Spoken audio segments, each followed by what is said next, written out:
Hello, welcome to build up to a good game, the FA Cup tie, fifth round tie between West Ham United and Brentford. A place awaits one of us in the quarter-finals. Kick-off now and 5 minutes away, and the draw is approximately 40 minutes away. So myself and Gonzo are going to do the build-up show. The lineups are out in 5 minutes. However, let me just here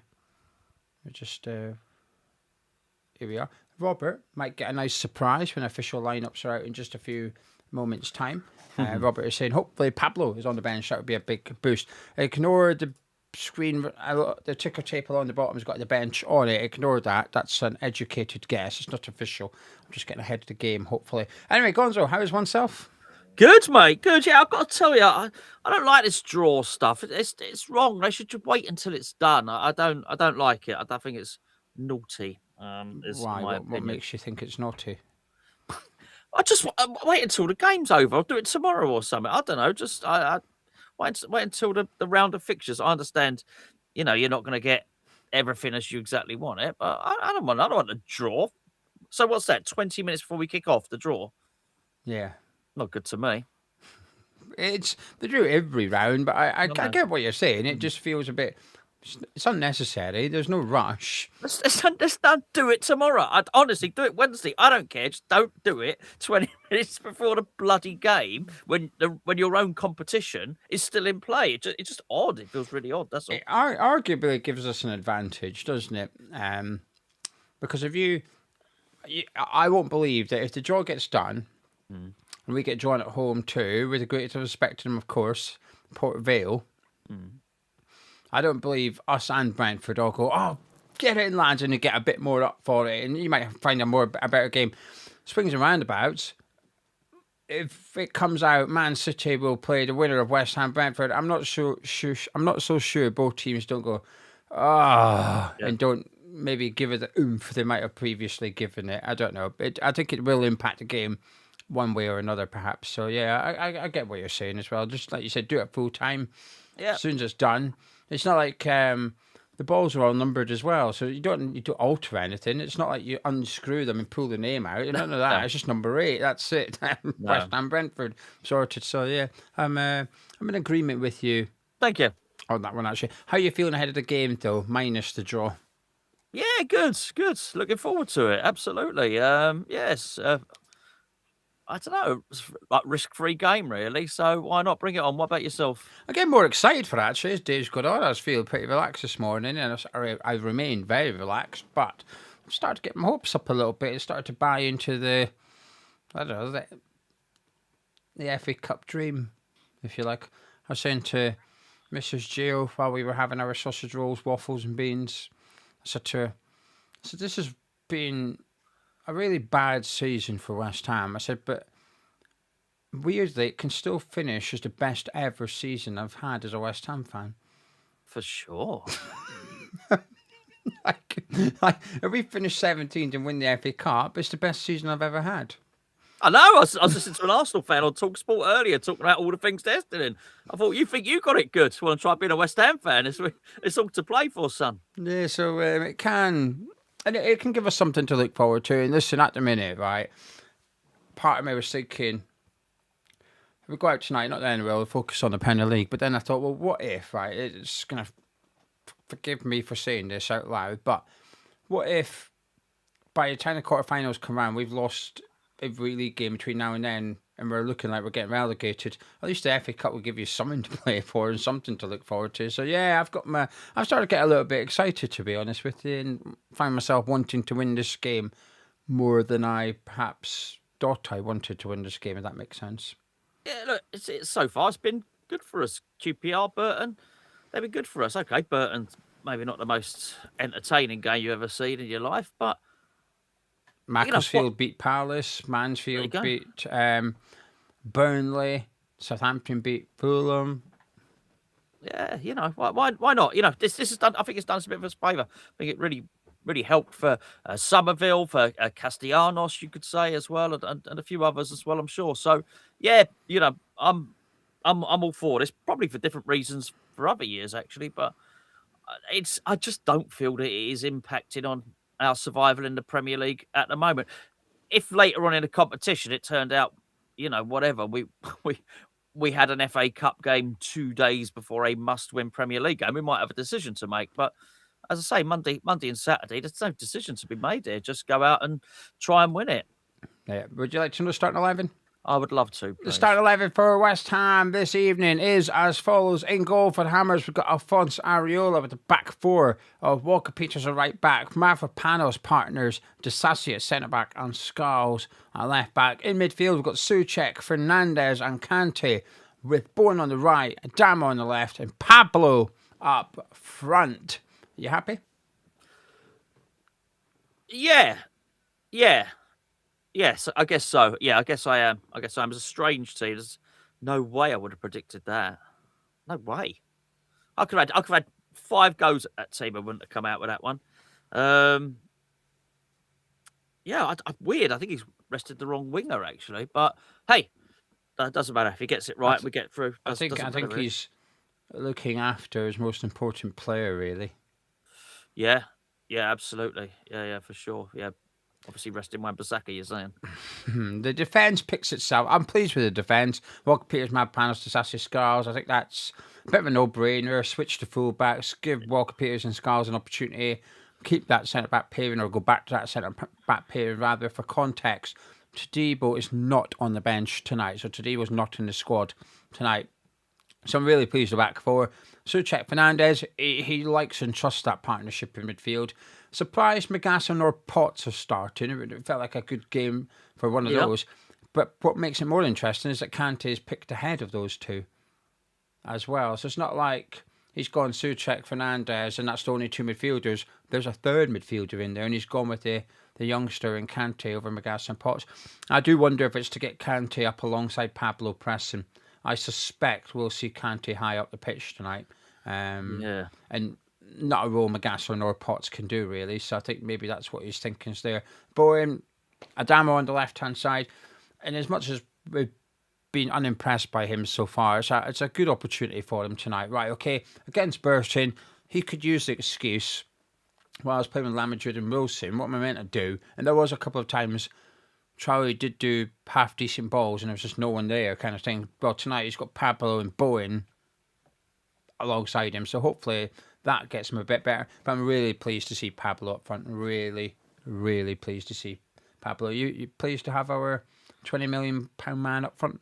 Yeah, I'd be interested to see him. It was, it's good. It's good that he's back. Oh, well, I couldn't care less whether he's up front in this game or not. It's good to have him back.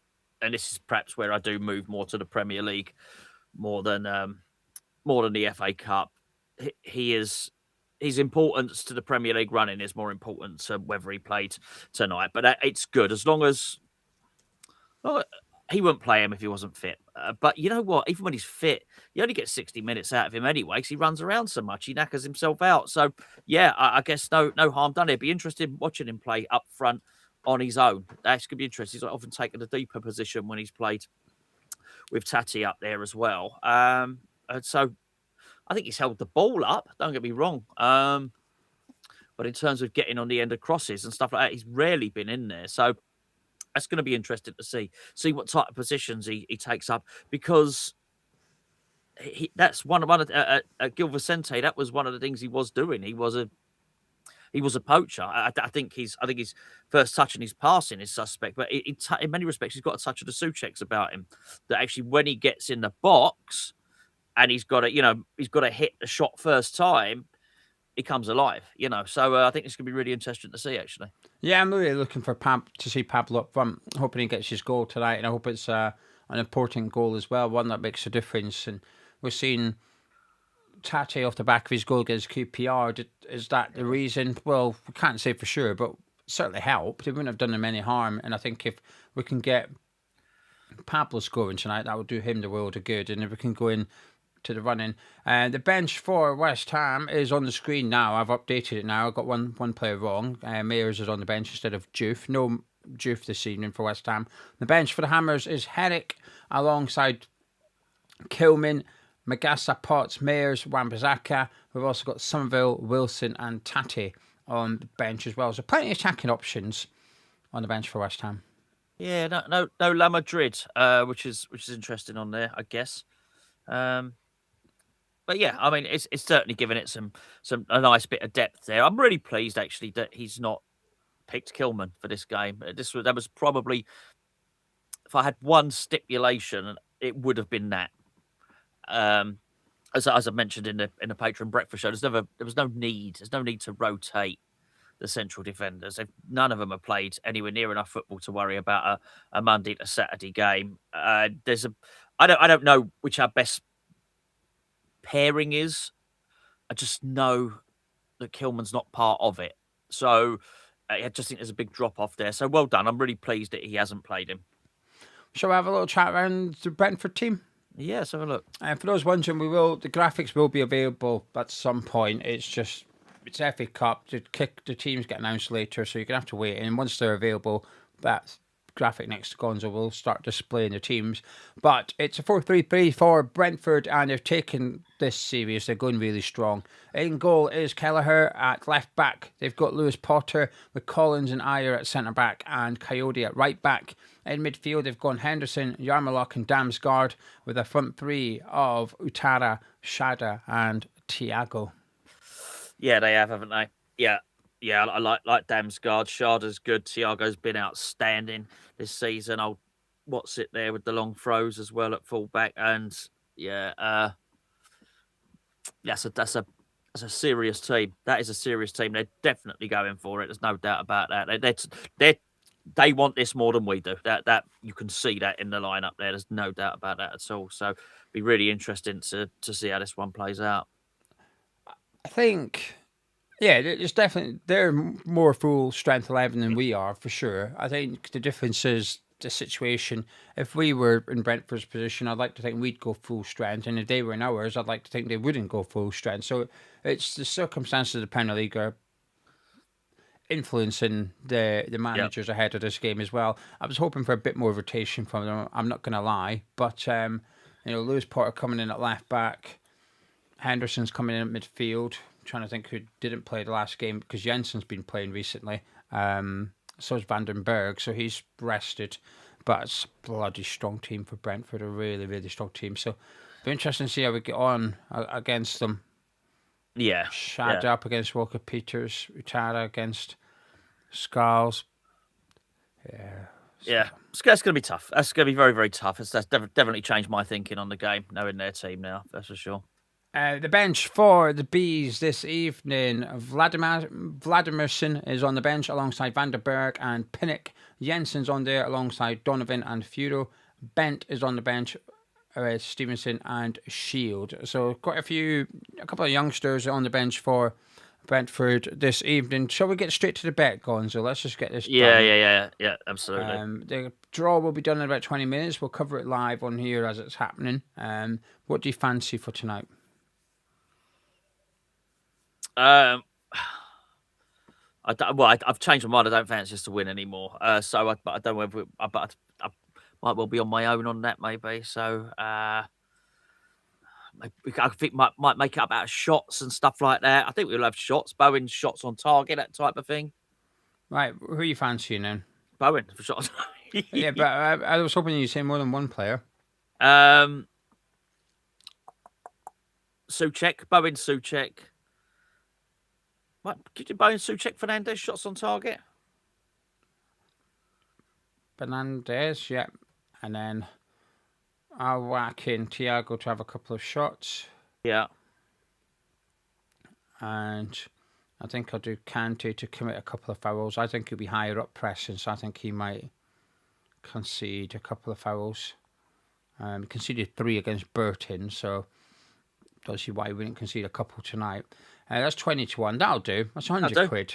Right. These 5 things. We need 5 things to happen. We need Bowen to have a shot on target, Souček to have a shot on target, and Fernandes to have a shot on target. We need Thiago to have 2 shots and Kante to commit 2 fouls. If those 5 things happen, one of you lot will win £100 cash. To enter in the live chat, please put the following phrase. You can't be serious. You can't be serious. Get that in to the live chat, and hopefully someone will win 100 quid. It'd be nice to win one of these before the end of the season. Yeah, absolutely. It'd be a pleasure to give one of yous 100 quid. Anyway, I'm waiting for somebody to type in the live chat, and then we'll get up on the screen, and then I'm gonna show Gonzo. Gonzo doesn't know. Oh yeah. I don't know, do I? I don't know the details. I've been scammed. Well, I won't be able to see it on the screen, will I? Yeah, I'll make sure you can see it. Don't worry. Okay. I've been scammed. We've had a couple of times where we purchase stuff, it's rocked up, and it's not what you said it is type thing. And for those that watch behind the scenes videos will know we had a Caduce shirt once rock up, and it was not a real shirt, so that got sent back. It got sorted out okay, but anyway. So there was a signed program, and I thought, we'll have that. I didn't really want it or need it, but it was like £5, so I thought, well, we'll have it. Bid £5, auction done. We win, happy days, pay for it, sorted. Type of thing I'll get, and I'll probably just chuck it in the box with all the other programs, but it's nice, build up our little collection. No. This is what's arrived. Let me make sure Gonzo can see it. I can see it. It's not a program. It's not. It's a photo of the program. Oh, man. So, yeah, you can't be serious, right? So, some geezer's got a signed Alan Taylor program from the final, and he's just taking a picture of it, and he's selling copies. Now, in fairness, in the title, it just says signed program, but in the description, it says you will receive a photo of the program. So it's my own fault. But I mean, look at the top of it. It's not even cut correctly. Look at it. It's cut off the top of all the letters. It's not even. But do you know the word? Do you know what? Do you know what really took the piss though? Yeah. Comes with a certificate of authenticity. Say, this is a real photo. It's a real picture of my stuff. Yeah. This is a real photo of the program that I own. Absolute charlatans. So, I nearly once. It's funny you say that. Go on, get it in there so it's worth. I nearly, like a Nintendo Wii. I nearly bought a box. They'd done it, and honestly, exactly what you said there. But when you saw it, you had the controllers and the console and all the stuff. The Mario Kart, it's all there, right? And then, right, and I don't even know what. I normally wouldn't read that thing, and it said, just I thought it's a bargain, £50, £50. It basically said, in a small print, this is for the box. Cheeky swines. I didn't get it, obviously, but yeah. Yeah, it's only £5, so we'll brush it off, move on, kind of thing. But I didn't have to be fair, actually. I must have been in a good mood or something, because when it arrived and I discovered what had happened, I just laughed. There was no anger. I say, if I'd paid £50 for something, then I'd be absolutely fuming. But considering it was a £5, I was like, oh, do you know what? I almost feel like saying fair play. You got me there. It does say in the description it'll be a photo. Yeah. You've sent me what I've actually paid for. Yeah. I can't have any complaints. I will just take this one on the chin. Well done, you absolute blagging bastard. I know. I wonder how much that certificate of authenticity cost. Is it? I don't know. The certificate. It's just... That probably cost £1 to produce. Whatever. Yeah, Brian said, this is just a photo. Thank you for understanding. So we got mugged off. We got mugged off. However, we did get something nice still. It arrived last week. I forgot about it. I'm quite confident I know what's in here. I've not opened it. You ready? I am always ready. You forgot what it is, haven't you? I have forgotten what. Pantyhose? It's not pantyhose. No. When I show you, you'll be like, oh yeah, I remember you were getting this. It's because of a cup of tea we did a couple of weeks ago. Oh. Does it jog your memory yet? No. Of course, yes it does. Yes. Match worn. Match worn. Diamante shirt. Even in the live chat and a cup of tea, we're like, oh, I'd love a Diamante one. So we were yeah. Oh, okay, well, we can get one of them. We actually had it in our hands, didn't we? We put it down, yeah. So I've got it, and it arrived a couple of weeks ago. It's just been waiting for me to show it. So I might self pictures of it Absolutely. Anyone want a picture of a match-worn Diamantis shirt? Joey Beecham's thong. Yeah. Anyone want a picture? £1, £2, going once, going twice. Anyway, Lloyd just said he knew it was him. To be fair, so I'm surprised more people didn't catch on given the build-up in a cup of tea a couple of weeks ago when everybody was saying they would have liked one, and we were like, oh, we can get one of those one.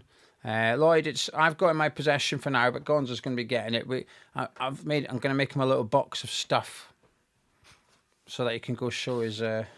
Take it down to his old man. It's going on tour. A box of stuff is going on tour, basically. Yeah, nice box of stuff. So, but it's currently here. Just there. I still check it's there every day.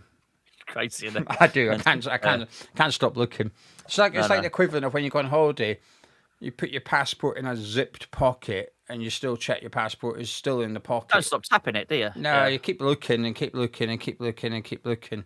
But Lloyd, we didn't see your question earlier, so please fire it in again. In fact, anyone else in the live chat, please do. There's a lot of screens.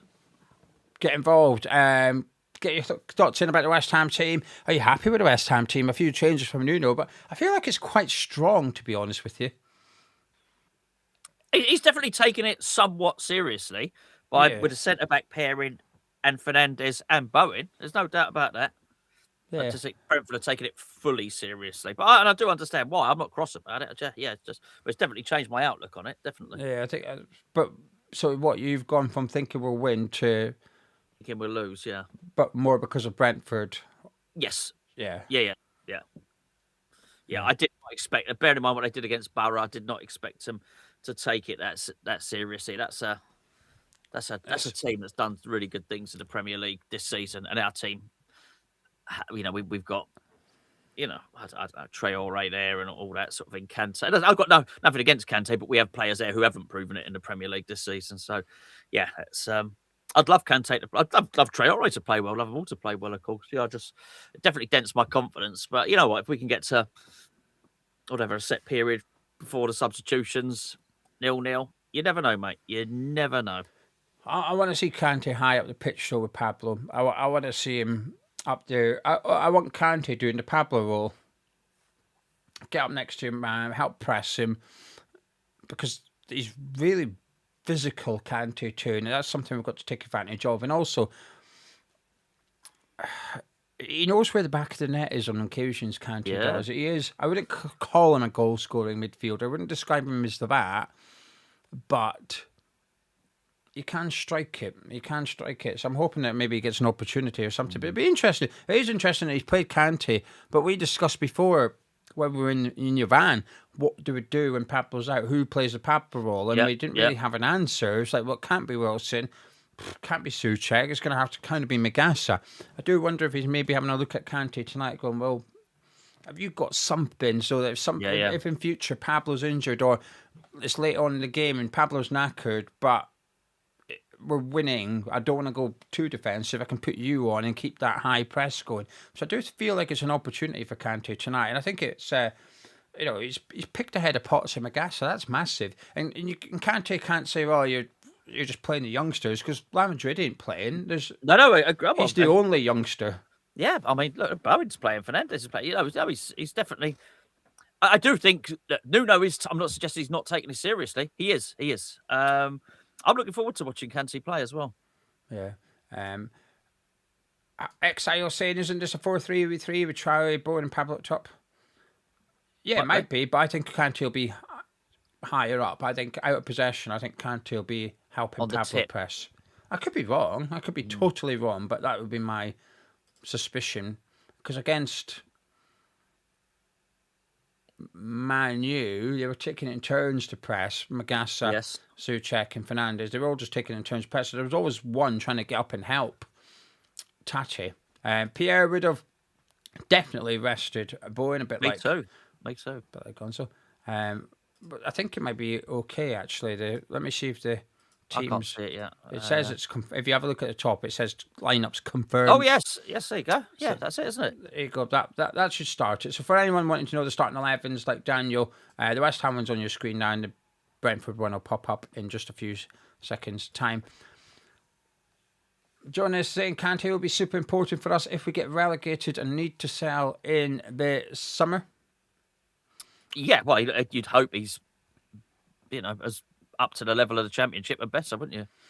Paul saying Traore's up against Lewis Potter. I think Traore might be on the left. Would you suspect? Surely he's not moving Bowen. Totally. Yeah. I can't see that. Yeah, I'd be surprised if he's moving Bowen to accommodate Adama Traore. But you never know. Maybe he's trying something. But then, almost to some extent, it's like, well, what happens if Bowen plays really well? That's Somerville's position. You'd still start Somerville on the left. So I think it'll be Bowen up against Lewis Potter, and I think Traore will be up against Coyote, which is I'm a big fan of Coyote though. The draw, for anyone asking, it's 7:05. So in 15 minutes' time, approximately, it will be on the TV. I'll tell you what's happening as it's the balls are getting pulled out. Who do you want, Gons? I'm assuming you just want Port Vale at home. Yeah. Port Vale at home. Yeah. I'm not proud. Not proud of. Give us the worst team. Give it the worst team all the way to the final. Absolutely, 100%. Yeah. And then whatever, Southampton in the semi, and then whatever. I think we're running out then, aren't we? But yeah. Whoever in the final. Yeah. I think ideally Port Vale, believe it or not, my second choice would probably be Leeds over Southampton. Southampton have been really good recently. I think it's 10 unbeaten now. So they've changed manager halfway through the season. They've been playing well. So I feel like I'd want to avoid them. They feel like they're on a good thing. I think whereas Leeds are rotating pretty heavily in the games. Now, quarter-final, they may stop doing that, but I think I'll go Port Vale as my number one choice. Philip saying they're clearly going to chuck it in a box along the deck, hence Pablo up front. No Juve. Brentford have tall defenders. Clever lineup from Nuno if... Yeah, well, Kante's a big old lump, isn't he, as well, to be fair. So, yeah, maybe that's part of it. He's not wrong, though, about Ayer and Collins at the back. Collins has been very... What I will say, so Collins has been very error-prone recently, like really error-prone. So I think if I'll be having a word with Pablo saying, look, try and just stay next to Collins as much as possible because he's been making some big mistakes and he's been dropped. He was captain and he's been dropped and he's gone with Van der Berg's at the back at the minute with someone. Why can't I think who it is? Ayer at times, but Ayer was Collins playing at the weekend? Must have been, but he's been making mistakes anyway. Daniel saying that's not a bad lineup. At least we will give them a game. Michael saying not the best lineup against a very strong Brentford side tonight. Sorry, Dan would have played Potts instead of Souček this evening. It felt like a tap-in to play Potts, but I thought he would, but maybe going back to what Philip was saying, maybe got the height thing going on as well there. So so it's a slow team. This is a slow team for West Ham that we're putting out here. But yeah. Thanks to Ryan for the £5 super chat and the support. Ryan saying, really enjoyed your pinball video earlier, Gonzo. Thank you, Ryan. I think we will nick a 2-0 win, hoping for Southampton at St Mary's as he can drive to it. Foul language in that pinball video. Foul language. Death Cab saying, Manson's not in the squad, but he's out helping other goalkeepers in the warm-up, to be fair. Usually there's 3 goalkeepers. I'm not trying to take anything away from him, but you'd always have a third goalkeeper just in case. William saying it's a disappointing lineup. Paul saying, are you shocked? But the lineup is pretty strong, and putting Bowen on, that is a bit. That's the thing that I find most surprising, the Bowen thing. Yeah, but no, I've got to say, I can't pretend. We could have in our preview show. I could have had 5 goes at the lineup, and I wouldn't have picked what he's done there. So yeah, I am surprised by it. I'm not going to pretend that I predicted that and get anywhere near that. To some extent, I'm not.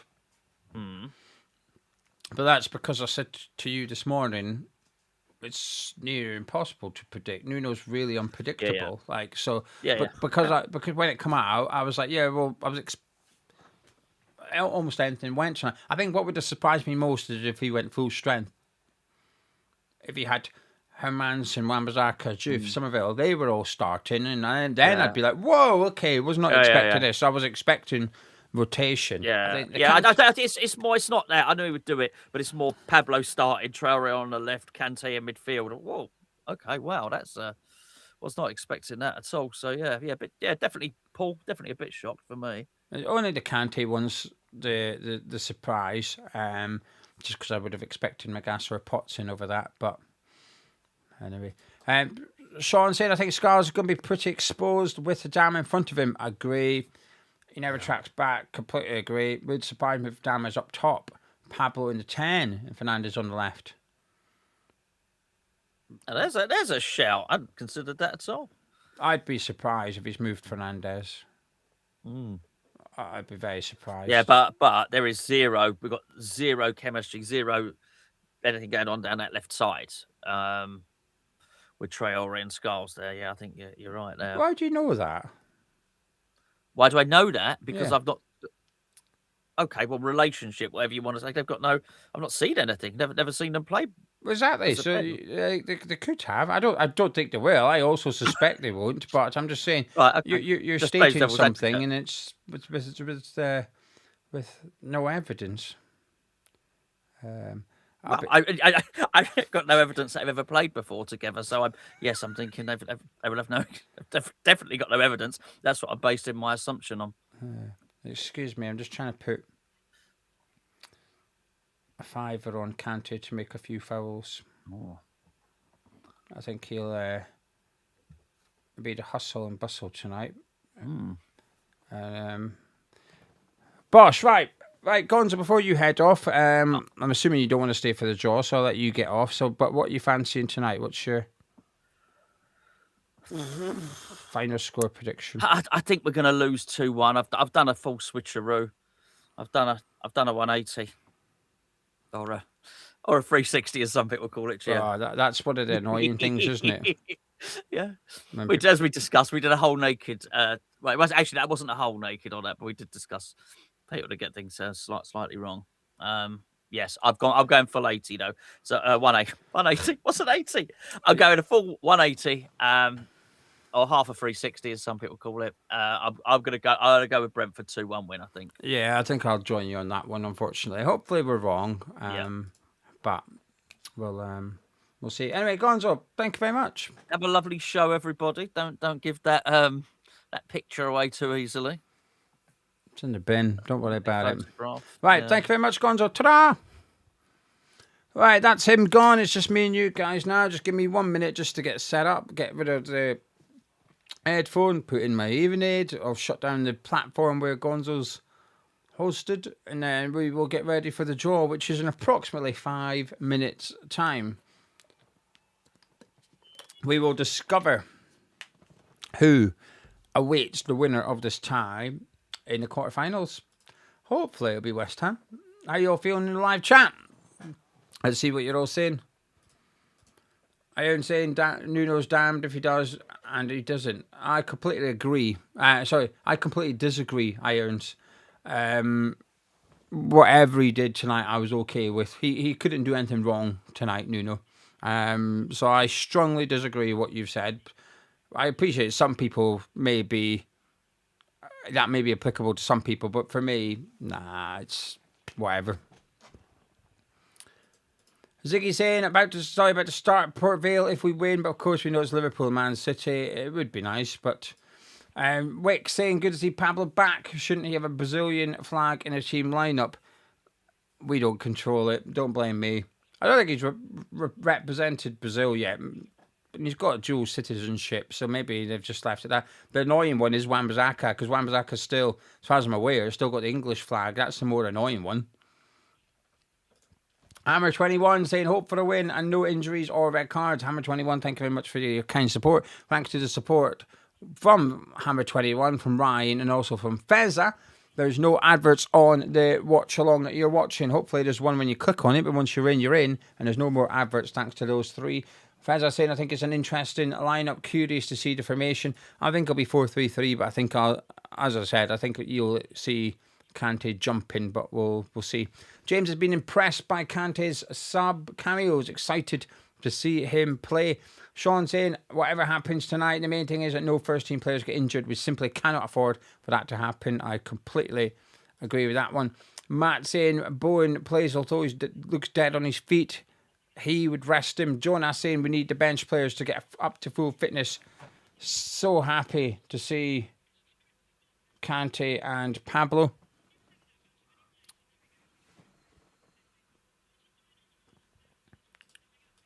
Where's my... Anyway. DC would have played Potts in this game as well. Says Pablo hat-trick. You know something? I would love Pablo to score tonight. I think it's something I would consider to be important that Pablo gets a goal. It's the only thing he's missing, really. I've been impressed by him so far. And I think he's got another level or two to go. But if he can score tonight, hopefully that will give us an improved Pablo for the rest of the season. I'm pleased he's back. Pleased he's getting minutes in this game. But if we could get that goal, that would be lovely. Avid feels really weird about this. We'll be buzzing if we win, but not bothered if we don't. I'm a bit like that, Avid, truth be told. Like I said, I'm more concerned about injuries than getting beat. Both have advantages and disadvantages for the rest of the season. Very torn on what I actually want, to be fair. I mean, going through, there's no negatives about winning, is there? So there's only advantages, providing there's no injuries. And going out, there are both pros and cons. I just want to see the players be available for the game against Man City at the weekend. That's what I want. Iron saying, my biggest worry here has to be Adama. Not seen anything from him yet. Connor saying, be typical for us to draw Port Vale at home and then lose, or draw Man City away and win. Is one of the two, isn't it? We'll know if we're winning when the draw happens. Grout saying, Bowen playing tells me Nuno has a new top dog in his squad. Possibly. Barlow saying, no, Kilman not starting, he's on the bench. I appreciate him clicking on a lot of comments, but I will stop clicking on comments in a minute when the draw's away to get underway and the subs are scrolling along the bottom. Got Buster saying the lineup's quite similar to a team that could hardly get in behind Macclesfield. Only won that game due to a rash clearance that led to an own goal. Hopefully we can give them a proper cup tie.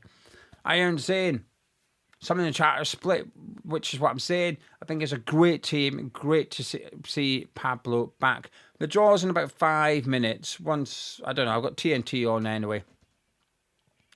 I'm watching. I'm keeping an eye out. Joe Cole ran away, so I'm assuming Joe Cole's away to do the draw, but he certainly took off after he was doing his little punditry bit. Where it's saying, can see why Brentford have gone strong. They don't have much to play for in the Prem. Yes, they could get European football maybe, but do they want that? I think they would, but I agree with you, which is it's probability. What's the probability of Brentford finishing 7th? I'd imagine it's unlikely at this point. I think they'll be top 10. They certainly can get 7th, but there's also no guarantee that, you finish 8th. There's no guarantee 8th is European football, so go. They should be going all out to win the FA Cup. Same with Fulham. Fulham fans are angry with Marco Silva, and they absolutely should be as well, because he rotated the team so heavily against Southampton and took ages to do the subs as well. So if we were in Brentford or Fulham's position, I'd want to go full strength, and I'd be saying, "Oh, where's Somerville? Where's Tate?" I want the first team out. Bell saying it's a fair balance, strong enough to compete, but also not taking risks with all the players who will fight us out of relegation, Somerville and Tate. And also, albeit we've got a lesser starting 11, it's the strongest bench we've had all season, isn't it? Mind Game saying that's a strong midfield. Rob saying Kante hasn't impressed him, even for the under-21s. Gary's happy. That's not Gary, that's Mind Games again. This is Gary. He said, happy with the team apart from Adama, who's showing nothing in his time here. Death Cab saying, we have seen Brentford take a cup competition seriously. Frank through it every year. Yes, but the previous rounds, Brentford heavily rotated as well. So this is the first round that they've gone really strong. Frog saying Brentford in the league soon. Good test tonight with a lighter side. Robinson has said the most important result we can get from this is no injuries. Prem is more important at this point. Broccoli is fine with the lineup. Would rather have Adama up top with Pablo and La Madrid or Ajala on the left. Hasib says we've missed Pablo. Mark Nobals, good name that one. And a good picture as well. Same Majala can't get on the bench. Surely we have promised him a pathway. You would imagine so, but no. Ziggy saying, where's Somerville? He's on the bench. Andrew would like to see Kante in number 10. I think you might. I suspect you might. I could be wrong, Andrew, but usually am. Quite often am. But I think we might see Kante just a little bit higher up, out of possession. Mind Game saying Adama has to show that he's got something, just anything. I'd like to see him tracking back tonight. It was one of them things that if you're having a poor game in possession, make sure you're having a good one out of possession at least, right? But anyway, the draw is going to get underway. I'm going to stop looking at the screen because some of you will be ahead of me because I'm watching it on the app. So I've got a slight delay. But anyway, the draw is a way to get underway. I will tell you what's happening. But West Ham are ball number 8. Ideally, I think most people would like to see, a lot of people in the chat want to see Southampton away, who are ball number 1. And then we've got Port Vale, which is ball number 2. Right, I won't be looking at the live chat. Otherwise, I'll be reacting to what you're saying. There might be a troll. There's Joe Hart, massive Joe Hart. His incredible posture. Never seen a man stand so straight in. Anyway, they're just chatting at the minute. I've got it on mute, so I'm hoping they just get on with it in a minute. But Joe Cole having a chin wag in a minute. Joe Cole and Joe Hart will be doing the draw. 2 former hammers. Oh, pardon me. Come on then, hurry up. Let's get on with it.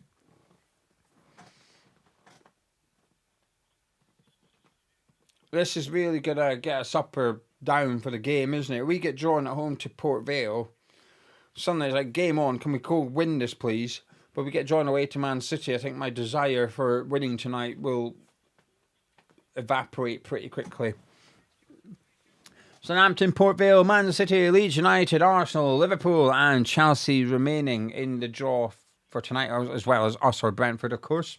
But they are our 7 potential opponents should we win against Brentford this evening. Anyway, come on then, get on with it. Here we go. Joe Cole has got his hands on the sack and he's just fondling the balls at the minute. And Joe Cole, I assume, will be joining the whole team. He's just squeezing his sack to make sure that all the balls are out, which they are. Right, come on, Joe.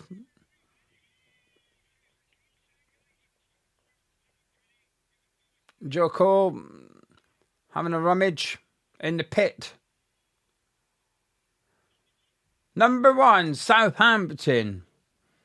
Southampton, this is what a lot of people want in the live chat. They'll be hoping for ball number 8 to come out here, which Joe Hart goes in.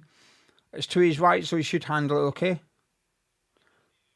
Number 5, they've got Arsenal. Southampton are at home to Arsenal. Well, imagine our shock that Arsenal don't have another big team. Here we go. Man City, Liverpool and Chelsea be kept apart. They tend to let one tie play. Maybe Liverpool, Chelsea, Man City, Port Vale, Leeds, West Ham. Number 7, we've got Chelsea at home. Not this one, please. Not number 8. Give them 6. 3 or 6. Come on, Joe. 3 or 6. 3 or 6. They've got Port Vale. Oh, piss off. Leave it out. Right, so we've either got Man City, Leeds United or Liverpool. Leave it out. Come on. Surely City and Liverpool can't be kept apart as well. One way of killing the FA Cup, innit? Number 3, Man City. Not number 8. Please, not number 8. It's got to be 6. Come on. Number 6.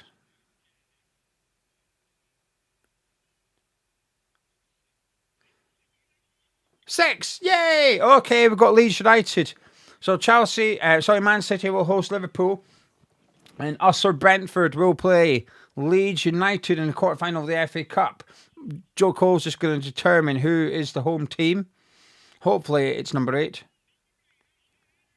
It is us or Brentford. So West Ham or Brentford at home to Leeds United in the FA Cup. Should we beat them? So, if we beat Brentford, we will play Leeds United at home in the quarterfinal of the FA Cup. What do we make of that draw? Apart from it felt like a bit of a fix at the start. But West Ham Leeds, we're happy with that. Ryan saying happy days. Avid saying let's go win this now. Extra motivation for the boys. And I'm just going to change this.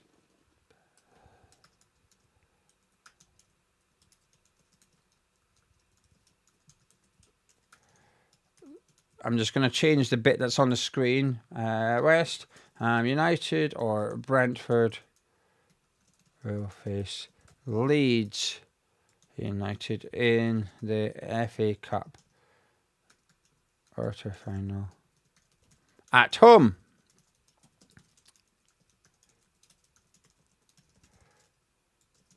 On the video. Right. Sorry for my silence, but I was typing away, and sometimes men can't actually multitask. Paul saying, love it, but it means nothing if we don't win tonight. Katie said, I'll take that all day long. Mikey's happy with that. Got to go get a result now. Troy's saying, it is nice. Mike saying, Leeds at home is winnable if we can get through tonight. Kevin saying, bit of rivalry between you and Connor. Yeah, it will be if we win. If we win. Fingers crossed. Ben saying at least two of the big boys play each other. True. Very true. Charles saying Joe Cole's done us a favour. He has. I wouldn't have fancied at Ellen Road, that's for sure. Bro saying big clubs get kept away for a reason. The FA Cup need at least one big club in the final so they can guarantee the European coefficient spot.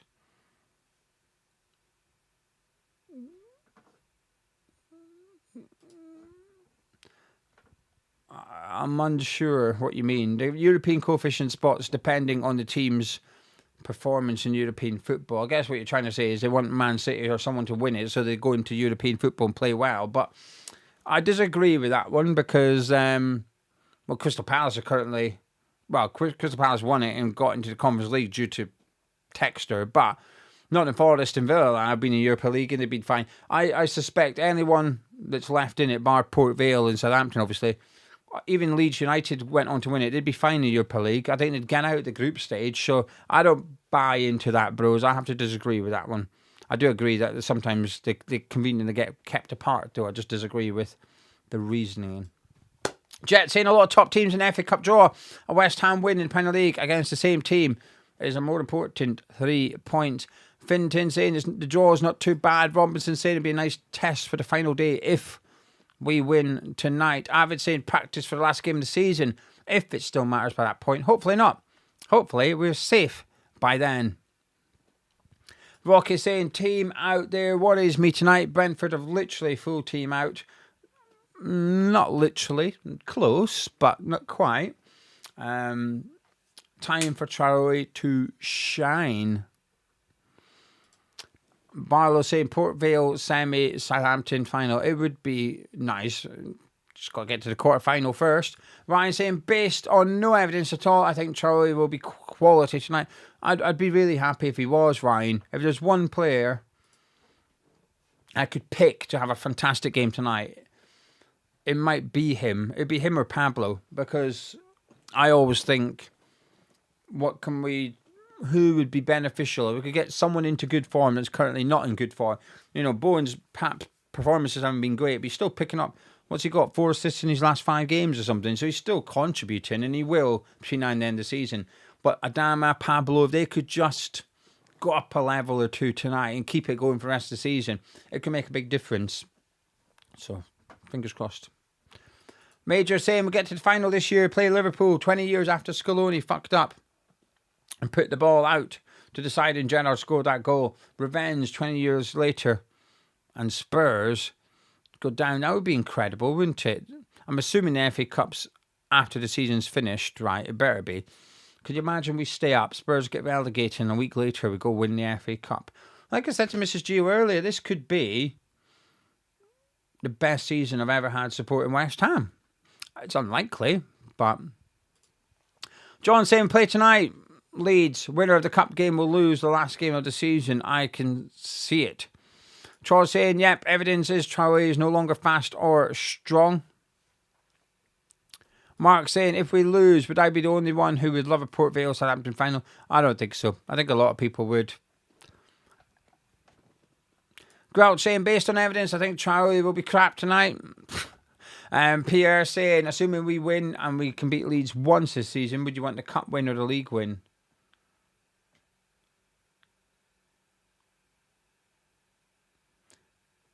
That's a good question. My brain says the league win, but my heart says the cup. I know I'm giving you two answers, but I'm struggling to pick that one. What would everyone pick?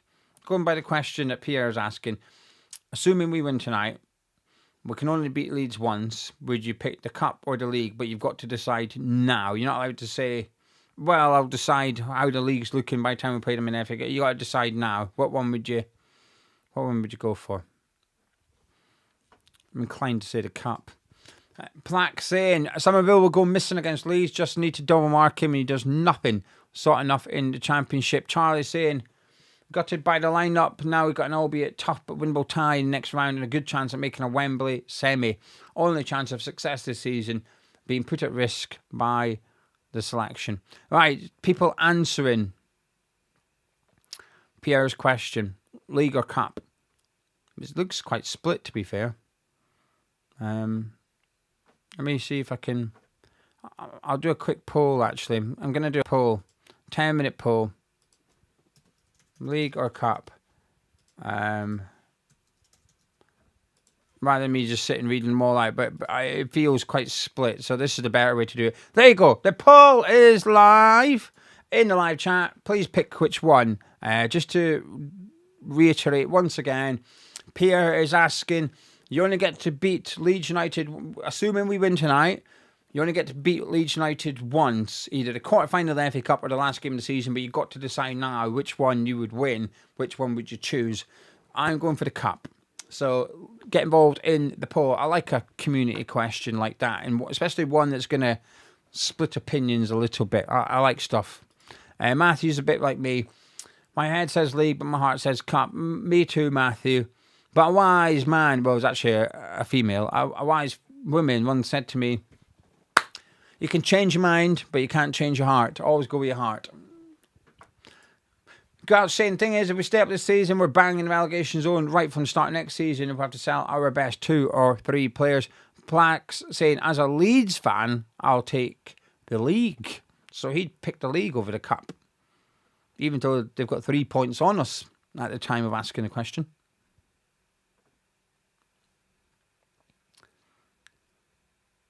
Dom saying, cup, if we stay up, we'll go down anyway. I just want to win the FA Cup. Just want to win it. I've always, all weekend, I thought I'm not that bothered for tonight, but during it, as the day's gone on, I've got a bit more excited, a bit more up for the game tonight, actually.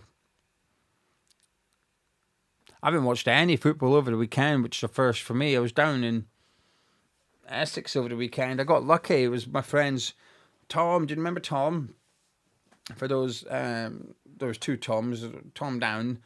It was his 40th on Saturday, so myself and a few others went out for his birthday, and he didn't know I was going. He didn't know Beth was going either. Mrs. Tom arranged it, secret, so we had a day and night out. It was good. It was good. I enjoyed it, but as a result, didn't watch any football. Not Friday night, Saturday night, Sunday. Didn't watch any football over the last 3 days. I can't believe it. I think it's a record for me. I think it's a record for me to have gone 3 days. I've seen stuff, but Robert saying FA Cup would be amazing. I want to feel what my mum felt. She got the FA Cup brought to school after they won. Dunkerque saying Bowen's best form for us was just after he had his little girl. I can see the same thing happening with Somerville. Something about fatherhood makes a man hungry. Dark Star saying, actually, if we go through, beating Leeds would be good. If Arsenal drew either City or Liverpool and we take on Chelsea. Plink saying, what part of Essex? Goldhanger, Malden, out there. Pain in the arse getting home, though, because the Elizabeth line was down. And I ain't getting on a bus. Bus replacements. Nothing more depressing when you see that come up on your train saying that you're going to have to get on a bus instead of a train when you're trying to book the train. They still charge you a train ticket, though. That's the thing I've never understood, right? So if you're booking a train from A to B and there's actually no train, it's a bus replacement service, they still charge you the price of a train ticket, even though you're getting on a bus. I've not understood that. I'm not having that, because part of the price of a train ticket, in my opinion, is it's the speed. You're paying for the speed. Anyway, I didn't get on the bus. I got dropped off at Pitsea instead, and just got the C2C into London then. But it was a bit of a... No, I didn't go from Whittam, but we were debating going to the football game, because away days, Ellis was in... We're doing his thing at Whittam, wasn't he? They broke the record, the attendance record, and I've seen it, and I thought, "Ooh, would we go?" But no, I got off at Shenfield. I had to blag it. To be honest with you, I'll tell you what happened. I'll tell you, I had to scam TFL a little bit. So I was originally getting off in Brentford, and Bez was picking me up in Brentford. Anyway, it's my own fault. So as we pulled in, someone was in front of the door. I was stood behind this someone, and I was on my phone sending a text. Now, this is on me. I should have been paying attention, but I just assumed, there's the issue, that the geezer in front would push the button. Anyway, so once I sent a text, I was thinking, it's been taking a minute, this has, and it said like, oh, this train is for Shenfield. I was like, hang on a minute. So I started pushing the button. I pushed him out the way and started pushing the button. He hadn't pushed it. It was too late. The train started bloody moving onto right. So me and this other guy, because he was also like, well, nice one. The guy in front just didn't push. He was on the phone. He just didn't push the button. He wasn't paying attention. And I made the mistake of assuming he would push the button. So it's on me as well, right? So I phoned Bez. Right, you're going to have to come to Shenfield. Not a problem. It's 5 minutes down the road, on the way anyway. I thought, I've only got a ticket for flipping Brentford. Got out, the barriers are shut. I thought, I'm going to blag this. Couldn't be arsed paying, as you would expect. I'm pissed off, and the geezer's not pushed the button right. So I did something naughty. I went up to the guy on the barrier thing with my ticket in my hand, and I said to him, I've missed my stop. My hearing aids have died. I never heard the train. I've missed my stop. He went, it's all right. I'll open it. Just go through. Still in character. I went, what? And so he just opened it and ushered me through. So I went through, right, sorted. Anyway, I immediately got out of character, and I made a slight mistake, but nothing happened. The minute I was through the barrier, took my phone out, rang Bez and went, do you want me to get you a bacon roll from Greg's? The guy, I could feel him.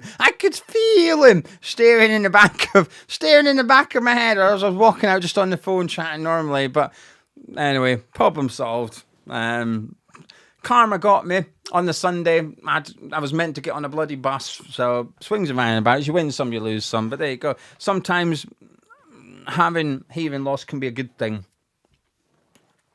Anyway, kick off, 5-6 minutes away. I see more Glenn Hoddle than I have my missus today. Bloody hell, the guy's just, every time I look at the tally, he's there. All right. Biggs, not the under-18 cup game. I don't know what one you're referring to. I'll be honest with you, I haven't kept up with under-18s football this season. Not much. But if you mean the under-21s game on Tuesday, then yes, I think it's Tuesday. Yeah, I will. Next week, I will be. against Bournemouth. That's the one. That's the one that I will. I'll be doing. Right then. How are we all feeling? Oh, let me check that poll. Actually, let me finish that poll. Otherwise, I'll be going on for the whole thing. Let me end it. Right, Pierre said, if you can only pick one game, that we beat Leeds, cup game or the league game, you have to pick now.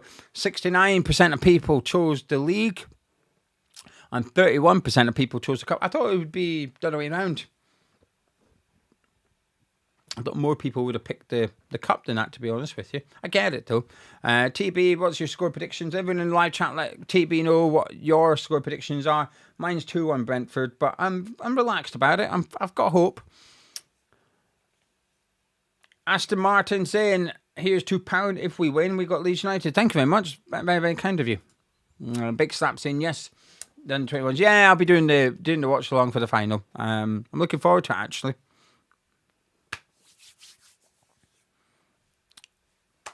Right, what we got? 4 minutes away. How are we all feeling in the live chat? Kimbo's going 2-1 West Ham.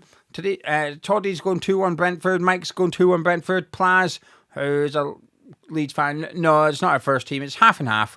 Half our first 11. It's our first choice centre-backs, possibly.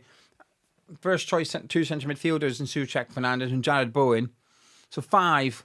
If we were to be fair, Pablo would get in the strongest 11 too. So I think 6... If we had a cup final tomorrow and everyone was fit, 6 of these players would be starting that game. Well, 5.5. It's a toss-up between Panos and Todibo, but so, minimum 5, at the most 6. Argue if Todibo and Panos would make it in. Quite a bit of confidence in the chat. I quite like it. Harold saying 2-1. Timeless is 3-1. Larry's 3-1. Ryan's 2-0. Phillips 2-1. Stevens 2-1. Intox is 3-0. Nick's in 1-1, but West Ham will win on pens. Steve is 2-2. TB is 2-1 West Ham. Stevie's 1-0 West Ham. DC reckons we're going to lose 2-0. Danielle thinks we're going to win 2-0. Hasib's 2-0. Carl's 1-0. A lot of optimism in the live chat. Johnny's saying 2-2 and pens. Daniel's 2-1 West Ham. Kevin thinks we're going to win 3-2. Paul thinks we're going to lose 2-1. George thinks we're going to lose on pens. Harry's 4-2. West Ham. Nick's 2-1. Mario's 1-0. Super is 3-0. Mus reckons 1-1. Then we're going to win on pens. I'll be honest with you. I'm hoping it doesn't go to pens. When I was away, Mrs. Gio went out with her friend, and they went somewhere that does like home bakes, and she's got me a Biscoff Blondie tray bake thing. I've kept it. I need to eat it tonight, though. After a couple of days, they don't taste as good, do they? So I'm hoping that I can't have extra time because I want to go eat it. So I want to get this done, get the review done, and downstairs by 10 o'clock, and I can have a cup of tea and my tray bake and watch some TV. Lincoln Lawyer. That's what we're watching at the minute. Anyone else watching Lincoln Lawyer? That's what we're watching. I think we've only got 2 more episodes to go. Anyway, kick off in a couple of minutes' time. Fingers crossed we can see a win. Fingers crossed we can get into the quarterfinal, into what is a winnable tie for both of these teams and for Leeds. You know, I think us and Brentford are happy with this tie tonight, and I think us, Brentford and Leeds United are happy with the tie for the quarterfinal. There's 3 teams you didn't want to get, and we didn't get them. Gary's saying, eat it if we score. No, I need it with a cup of tea. I look forward to it. That's why I've kept it all day. Luke's saying, still roly-poly trauma. I'll tell you what, Luke, that roly-poly was shit. It was really crap. The Tesco have got rid of Aunt Bessie's roly-poly. Got rid of it. So they've only got their own roly-poly now. So if you want roly-poly at Tesco, you have to have Tesco's roly-poly. Not one to complain without trying. I purchased the Tesco one, and it was rubbish. It was really crap. So I've not had one since. I'm traumatized. Didn't even finish it. horrible. There's a lack of jam in roly-polies these days. Like a lick of jam. Anyway, I just make my own. I think I'm just going to have to do that. Robinson, thank you very much for the £5 super chat saying Tartan Geo. I don't know if he's prompting me to promote my own channel. It's going all right, my own channel. We did that watch along the other night, didn't we? Well, I say I did it, but you were in the live chat. And that's helped a lot. And I did a video about Spurs getting relegated. That's gone well. I'm buzzing. Got like 900 subscribers in the last 4 weeks on Tartan Geo. I'm pleased. Right. Thank you, Robinson, for your support. Kick off. I don't feel any nerves tonight, which is good. Bloody riddled with the bloody stuff when it's the league games. DC saying lots of Tesco's stuff is dog shit. They're going down here. They are. And also, M&S is...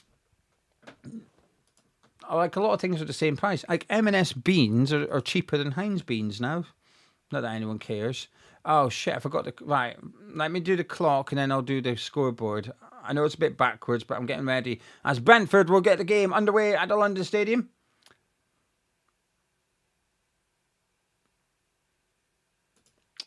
Oh, they're doing this stupid thing that I hate teams that do this thing from kickoff where they just boot it up in the air. Everton is doing it as well now. Where they just belt it up in the air like rugby. Anyway.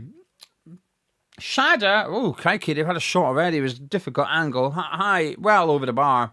Goal kick to West Ham, but... Long ball out the back.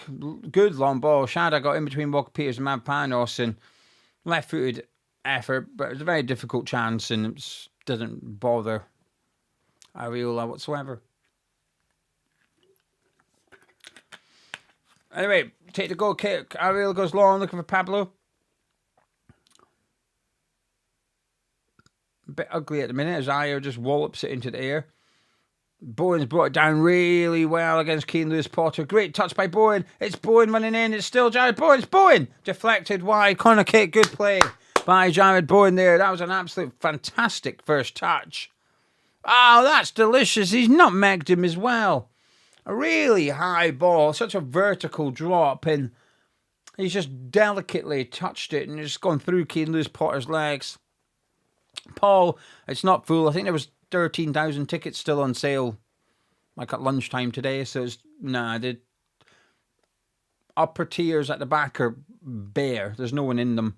Anyway, all Scarls is going to take this corner from our right hand side. In it goes, and it's flicked away by Ayer. Kante will pick it up on the far post.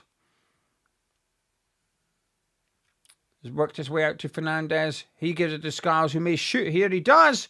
High and wide. It's worth the effort. Worth the effort. I'm okay with that effort from Scarls. It was a nice enough opportunity for him on his left foot and from distance. And didn't trouble Kelleher whatsoever. But good. I like seeing players shoot from that distance and opportunity. You just never know.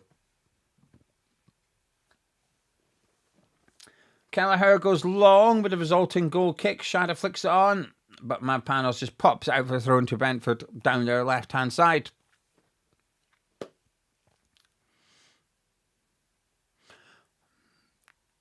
Gents, this is your warning. It's Mother's Day. Make sure you're prepared for Sunday. Mother's Day on Sunday. Feels a bit early this year. Pablo has done really well to win it off Jordan Henderson, and he's breaking here. Bowen's up beside him, so is Traore. He finds Jared Bowen on the right. Looks for Pablo. It's just a bit too much on it from Jared Bowen, and Kelleher comes out and smothers it. Good play by the striker, so he nicked that back and gave it to Jared Bowen.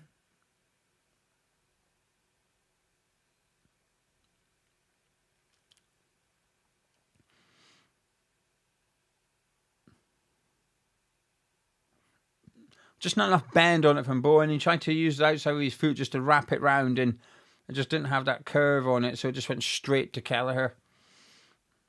Unlucky. It's a decent start, actually. 3.5 minutes in. I think it's, there's been 3 shots already in the game. It's fine. And we take the throw in. Pablo just heads it back to Scars. Clever play by the striker. Kante just prods it back to Mavropanos, who gives out to Walker Peters. He's got a bit of space in this right back area.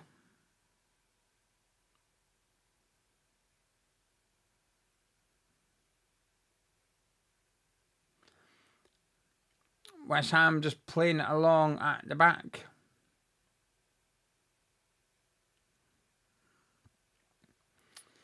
Before going along looking for Pablo, but it's well won by Ayer. And Brentford come away here. Yarmouk just gives it to Shada. Great tackle by Walker Peters. So really good tracking. He's a quick player, Shada. Speaking of quick, Fernandez shifts it with a bit of speed into Kante to Souček, out to Jared Bowen. And Kante's got high up the pitch here. He's in the middle alongside Pablo here. Walker Peters just gives it back to Souček.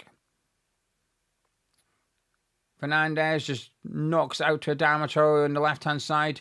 It's a bad first touch by him, though. Coyote just picks it off him and drives away with it. But that is really good recovery. I have to say, that is an absolute brilliant recovery run from Adama Traore.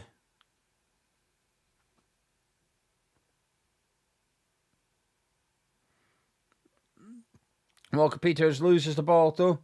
Damsgaard's on the ball, cuts in, lays off Henderson, and it's deflected over, I think. That's an opportunity for Jordan Henderson.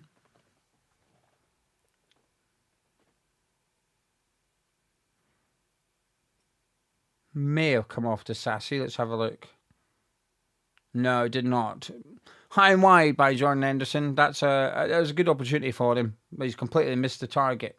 5.5 minutes gone each side with 2 shots already in the game. It's Kante gives it out to Adama Traore. Back to Kante, and his pass into Pablo's blocked. And it's a throw into West Ham over on our left-hand side.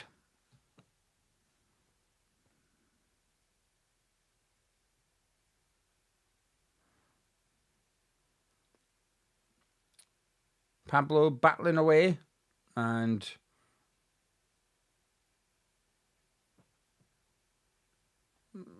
thought he'd commit a foul. He didn't give it though, so it's a throw into Brentford in the end.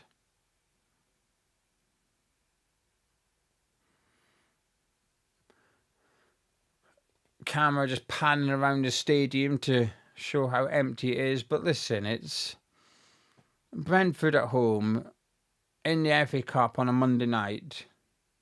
And the club, listen, I will say the club have priced it really competitively, you know, £10 per adult or from £10 per adult, so on. But there's still like 50,000 people there. I think that's a decent attendance, personally.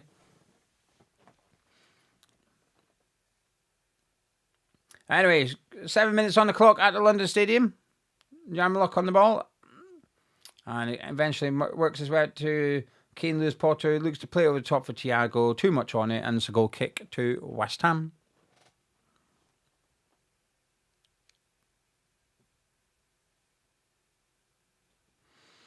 Graham, unsure. In the UK, we're watching it on TNT Sports. Have a look in Discord. There's a link in the description below for Discord. You can have a look in there see if anyone's able to help you out. As we're just trying to play out from the back from our goal kick. And it wasn't the prettiest, but we've managed to win a throw-in halfway down our left-hand side. Good evening, Jonathan. Thank you very much for joining us. Van said same for Monday night. 50,000 is respectable. I think so as well. I don't think it's too bad.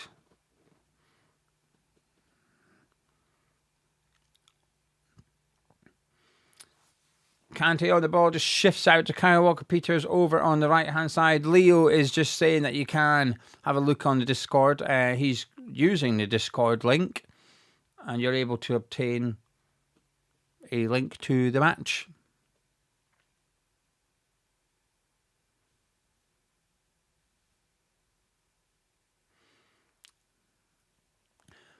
West Ham's playing around at the back at the minute, being forced to go back to Areola.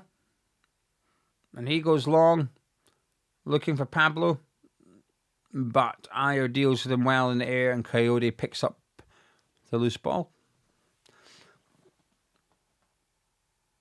Ben saying, would you keep Nuno if he keeps you up? Yeah, I would. Yeah, I like him.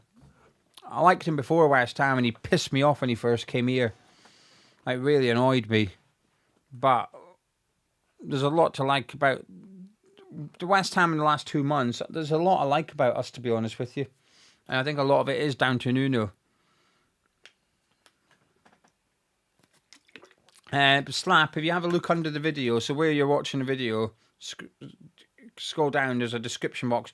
You might have to push like view more or whatever. I don't even know what it's called, but if you push whatever, then there's a link to Discord.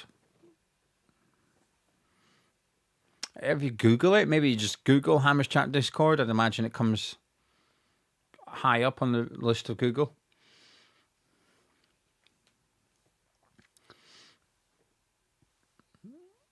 Anyway, Coyote on the ball for Brentford.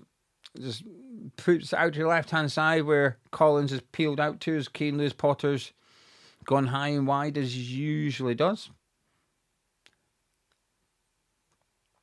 And it works its way back to Ayer after a little press from West Ham.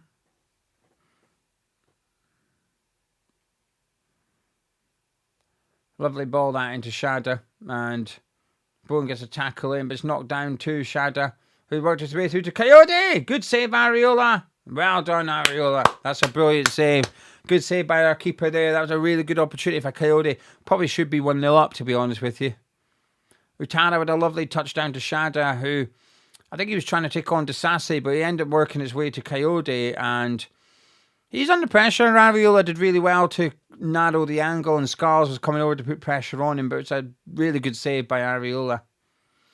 Still 0-0. First proper chance of the game, that, though. I think it's the 5th shot of the match already. We're only 10 minutes in. Fernandez looks for the run of Pablo, but Ayer should get there first. And saying that, Traore's come running down the left. He looks a little bit quicker tonight, Adama. I think Traore looks a little bit quicker.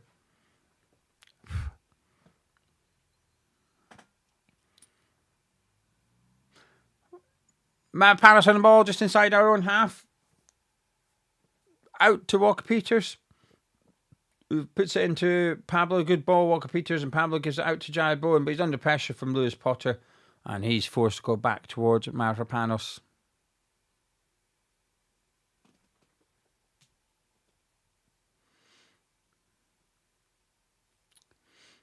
Disasi with a little dribble before going to Thomas Souček. Peter saying, wasn't Coyote a cartoon character? Oh, was it? Was he with Roadrunner? Tasmanian Devil? I don't know. I think so. Was it Coyote rather than Coyote? Coyote. I think so, Peter. I could be wrong. Anyway, Walker Peters just rolls it down the right touchline to Thomas Souček. As West Ham are in the final third, he plays off Shada, and we've got a throw in, which Walker Peters takes really quickly to Jared Bowen, who looks to cross it. Poor ball in by our captain, though, cleared by Henderson. Damsgaard picks it up. Utara's on the run, but he goes back to Collins. Yeah, Fortune and Young saying the same thing. It was Coyote. There you go. Wiley Coyote.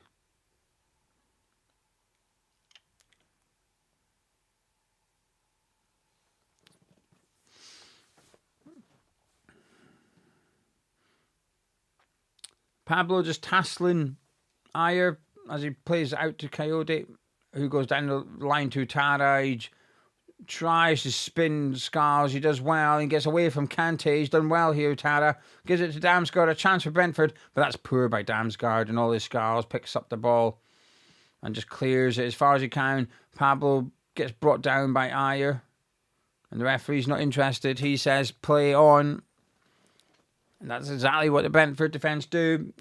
Pops out to Keane Lewis Potter on this left-hand side. A lot of space to run into. Come all the way down the left-hand side, Lewis Potter. He's cut back onto his right. Puts the cross in. Disasi heads out. Pablo battling away on the edge of our box. He's done really well. And he gives it to Walker Peters. Great play by Pablo. I think Pablo started really brightly, I think, tonight. I don't think anyone's having a great game so far. No one's having a terrible game. Maybe one or two are. But I think Pablo's the one that I think's actually started this game quite well. I think he's holding the ball up quite nicely. And a few nice layoffs as well. Maybe I'm just a bit biased because I'm desperate to see him do well, but I think he's offering us a presence up front too. Whenever we take a throw in, we're just giving it in to him, and he's usually finding players as well with his first touch.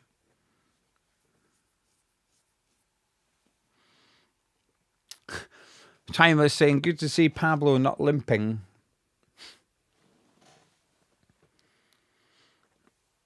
Irons agrees, but Seeger thinks that Scarles is doing good, but John thinks Bowen's not doing great. Kane Lewis Pollard picks it back up, but he goes back. Quite a dull game. Although there's been a lot of shots, there's not too much excitement in parts of this match. As Scarles commits the foul there on Utara.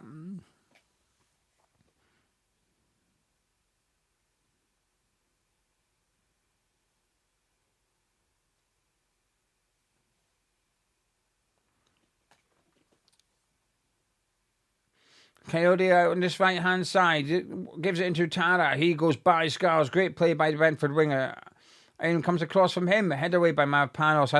I actually think Scarles is struggling out there, personally. I know someone just said Scarles is doing great. I'm hesitant to agree. I think he's struggling. I think Utara's quick. And it comes from Kane Lewis Potter. It's deep towards that back post and is out for a goal kick to West Ham United.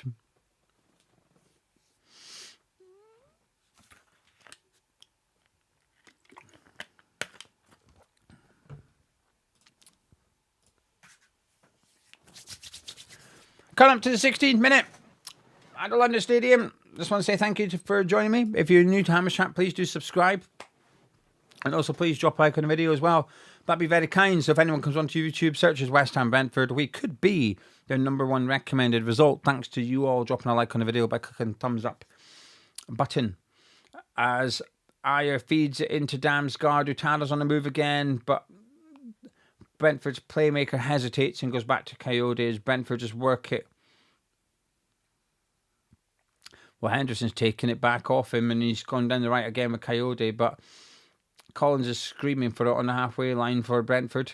Utada does a quick 1-2 and Kante's had to help out all his Scarles there. I do think Scarles is struggling a little bit out there. Utada's a very quick player though. That's what I should continue to stress. He's good movement from the Brentford winger so far. He's doing quick 1-2s. He's flicking it past Scarles. He's giving him a bit of a lesson at the minute.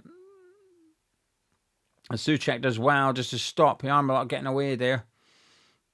And Disasi clears it, looking for Traore, who's spun Coyote. Traore's on the move here. Go on. Here he comes. Adama Traore goes for goal. It's wide. But you know something? That's good play. Good play from Adama. I like that. He's picked it up. He's taken Coyote on. He's ran at the Brentford defence. Used his strength to just get away from Coyote. And Coyote's not slow either. Boy makes a good run. Just takes Collins out the way. Gives Adama that chance to shoot. And it's comfortably wide. But I don't know. That's good play by Adama. I like it. More good play by Pablo as he just keeps a hold of the ball. What I will say, Kante's completely spun Jordan Henderson. Great play by him. And Kante out to Adama Traore. Kante wants it back, gets it back. He goes for goal here. Kante, no, he doesn't. He gives it to Souček. Oh, too much passes. That was frustrating. Walker Peters into Pablo. Hit it. He hits it. Deflected. Corner kick to West Ham. This is better. This is better. Do you know what I'm going to say? Bear in mind, we're up against, a very, very strong Brentford side tonight. I think we're doing all right tonight. I'm enjoying what I'm seeing so far. I say enjoying it, but I think we're coping, and I think we're playing well. Some good performance. Just need Pablo to get his goal now. Scarles has come over to take this corner on our right-hand side. So it'll be another in-swinger for West Ham.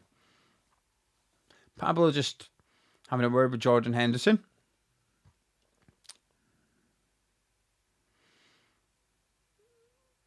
Get it under this crossbar. Come on.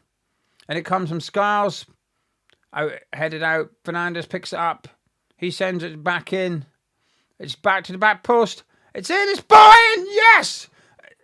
Is it offside? I don't know. We're going to have to wait and have a look. It's 1-0. I feel reluctant to celebrate because it looks like Bowen might have been offside. Hopefully it's counted.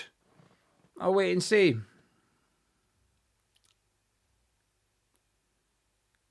I'll wait and see. Good ball in by Fernandez.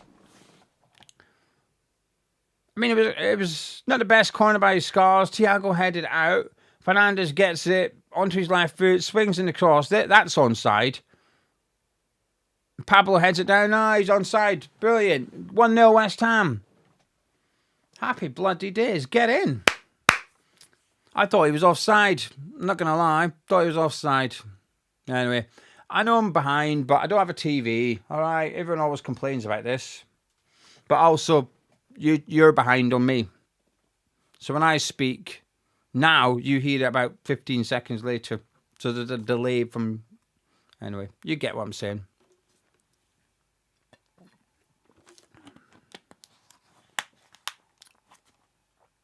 Anyway, 1-0 West Ham. This is good.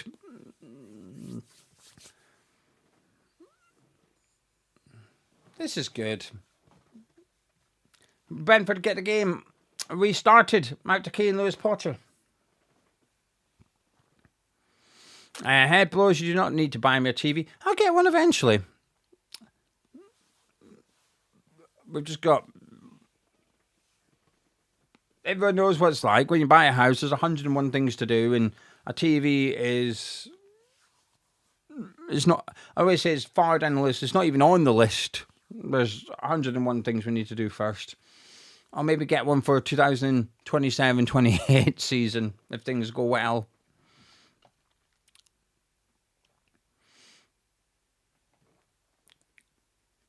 Anyway, Skiles pops it into Pablo.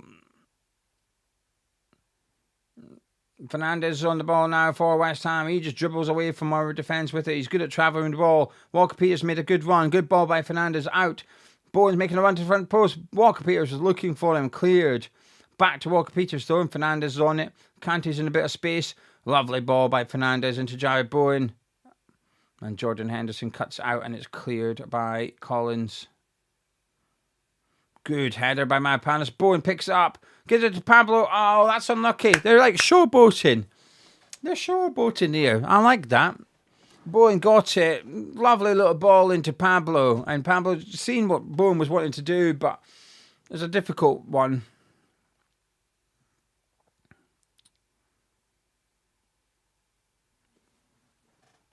Got a bit lucky for the goal. Just seen the replay. Souček heads in. It hits higher in the face and lands for Jared Bowen.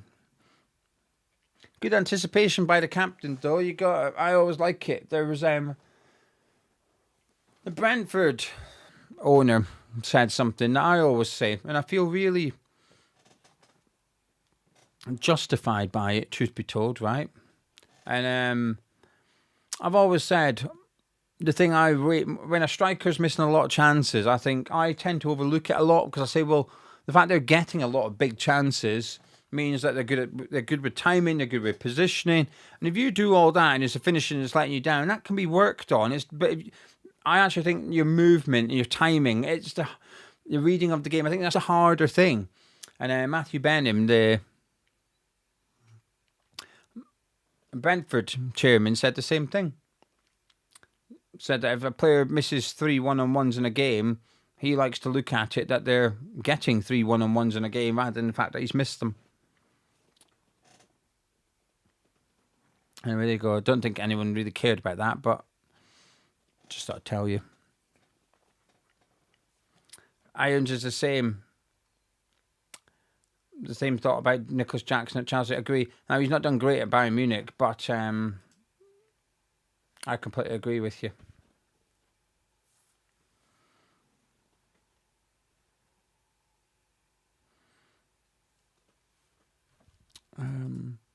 No, it's maybe 1 second too quick, but my clock and that clock, the two clocks are the same. Giroud, if you have a look at the screen, it's there. The FA Cup stuff's on the screen, but we've got Leeds United at home. Anyway, Kane Lewis-Potter taking a minute to take this throw in for Brentford. He goes down the left-hand side with it. And Walker Peters beats Shada to it. Throw into Brentford further down that left-hand touchline, just outside our box at the minute.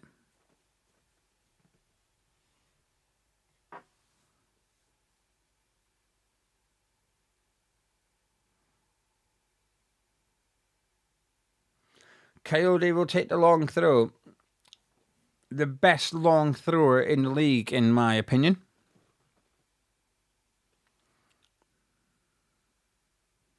And it comes,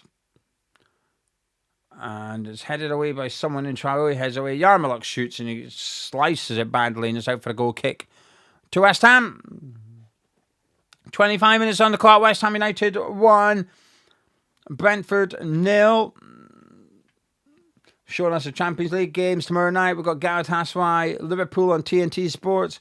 On Wednesday, we've got Leverkusen, Arsenal, Real Madrid, Man City, PSG, Chelsea. Then on the Comedy Channel tomorrow night, we've got Atletico Madrid and Spurs. Then on Thursday, back on TNT Sports, we've got Lille, Villa.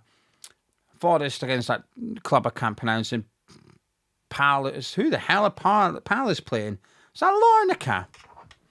Are Palace playing Larnaca? Is that Larnaca's badge? I think so. I'm going to go with it. It might not be Larnaca. Don't take my word for it. Google it. But that's what I'm going by the badge. I think that's who they're playing. Anyway, Souček on the ball for West Ham at the minute.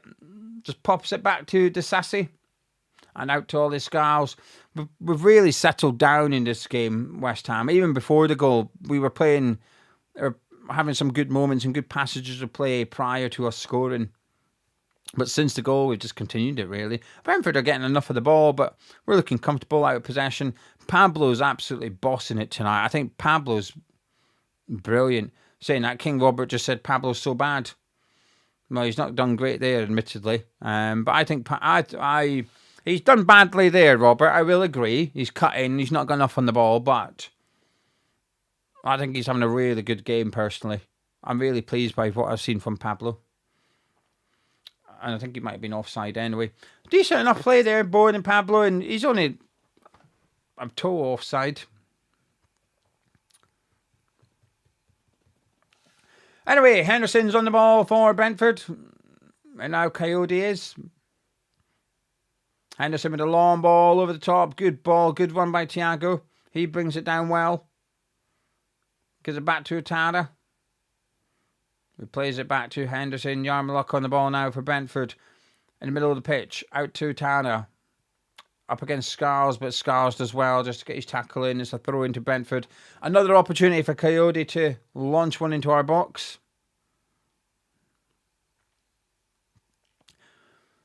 As I was saying earlier, I think there's some... Oh, he's not taking it long. That looks like a foul throw. He gives it to Tana, who skins Scars. It comes in, it's Shadow. Ah, for fuck's sake, it's 1-1. Collins has scored. There's a bit of hesitation here with the celebration. Is that a foul throw? Is that what they're complaining about? The referee's listening to someone. West Ham feel like the goal should be disallowed. What are they complaining about?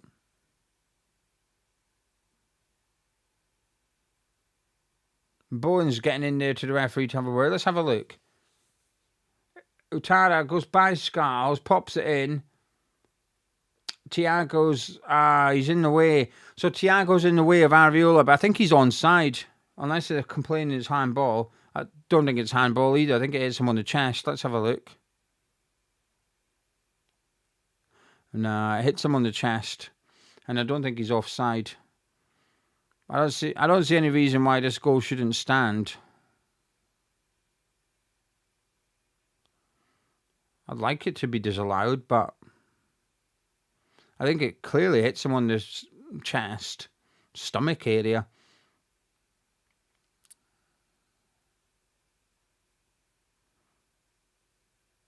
Do you think this is handball? I don't...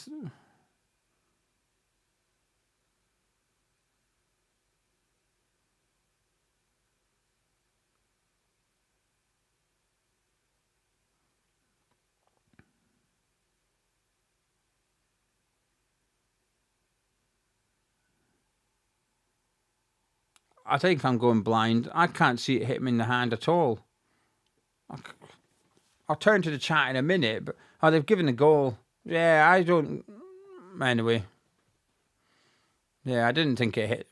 Shooter saying clear handball. I didn't think it hit him in the hand. I thought it just hit him in the stomach. I don't. Yeah, Harris is saying the same. If that was against us, I'd be fuming. I agree with Harris. That's why I always think if it's down the other end, what do you want? And I'd be screaming that goal has to stand. Shooter saying clear handball. I think it clearly hits him on the chest. Anyway, the game resumes. I'm not that bothered, truth be told. 1-1, half an hour gone. I feel okay. I feel like we can still go on and win this. I'm not too fussed that we conceded. Anyway, Adama picks it up and he's in the box here. And Coyote brings him down. That's got to be a pen. It's got to be a pen. What's this ref doing?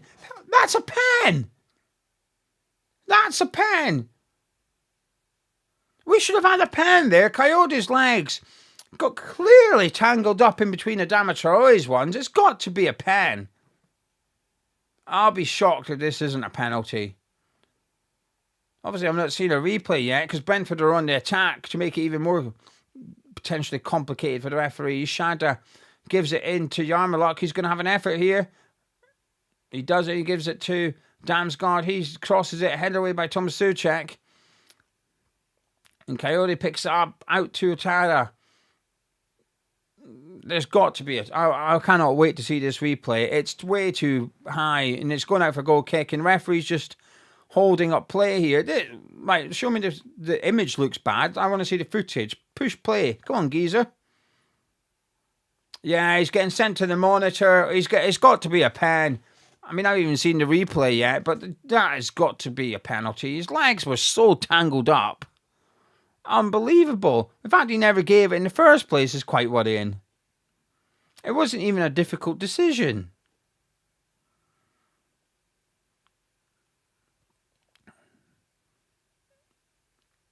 What these replays on VAR are piss. What are they doing? The geezer's drunk. Here we are.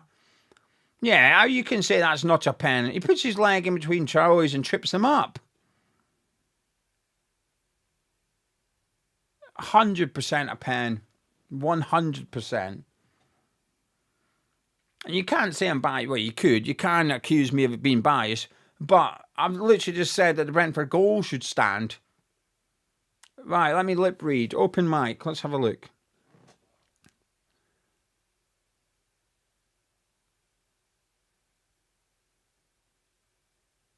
Pen! Get in! We got a pen! Ladies and gentlemen, it's a penalty to West Ham. Let's go. An opportunity for Bowen to hopefully get a second goal of the night. This referee's stinky. I just cannot believe he's not giving that in real time. It's not even like there's loads of... It's literally just two players. There's not even like a crowd of people or nothing. It's two players. And anyway, right decision was made. Do you know if this was a previous round in the FA Cup? It wouldn't have stood. VAR only comes in at this round of the FA Cup. Anyway, it's a penalty kick for West Ham. Come on. I'm assuming it's going to be Bowen taking this. It is. Come on, Javid. Kelleher is good at pens. It's a good keeper for saving pens, Kelleher. You've got to be a good pen taker to score against this guy. Come on, Javid. It's Bowen with a penalty. It's Bowen! Yes! Great penalty. Put the keeper the opposite way. 2-1 West Ham. Come on, let's go. Here we go.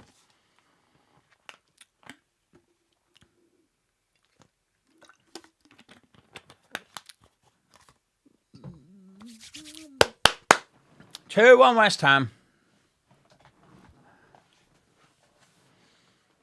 John saying the commentator's losing his mind. Ref didn't call a pen. I don't know if you mean me or the actual commentator, but if it's the actual commentator, rightly so. That was a stinky decision not to give that. Well done, skipper.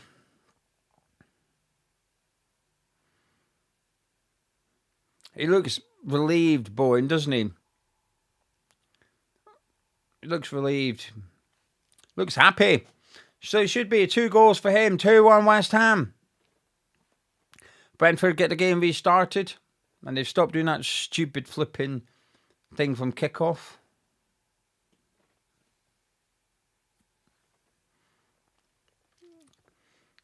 Kante's done really well to win that back from Ayer.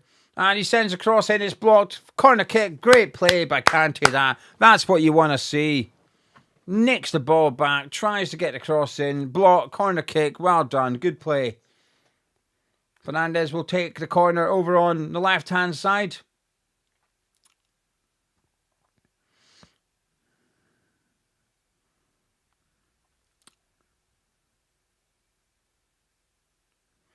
Come on, boys. Third corner of the evening for West Ham. In it comes from Fernandes. It's not a good one, and it's cleared at the front post by Utara. Walker-Peters, he's got that all wrong. He's going to get a second bite. He's going to be careful here.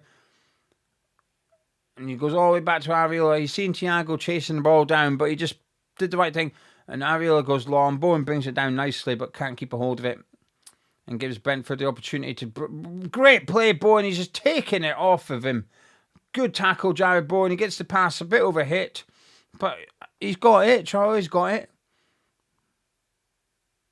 Doing his step-overs here, Adama. Gives it back to Walker-Peters. That's all right. That's good, sensible play by him. Here we go. Fernandes into Souček. It falls to Kante. Not got much options. He's only really got Scarles. He uses him, who's cut inside. He's done well here, Scarles. But the pass to Pablo just had a bit too much in it. And it goes through to Kelleher. 6 minutes gone now at the London Stadium. West Ham United 2, Brentford 1. Coyote on the ball.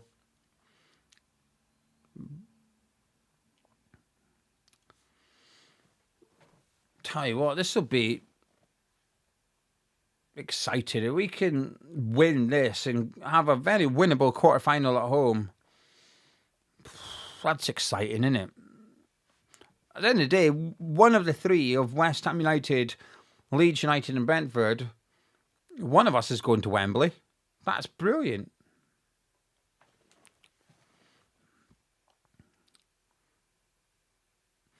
Ayer just dribbling forward with it out to Lewis Potter. Does a 1-2 with Shada. Bowen's just trying to get back in. He's running. He's past Mapan's. Great defending. Great defending that is.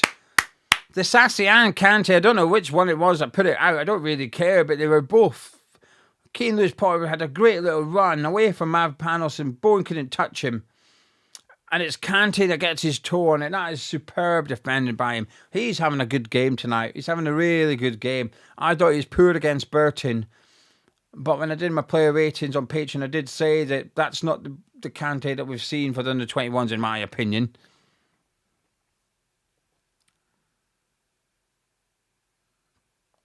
Jamie, I do have your email. Me and Gonzo took the weekend off. I'll get back to you. If I've not got back to you Wednesday, just send another one. But the answer is yes, don't worry. Well done, Ariola. It's not a great corner, but Ariola's come out, got up high, got up early, kept a hold of it. Well done, Alphonse Ariola. Good catch that. As he throws it out to Walker-Peters.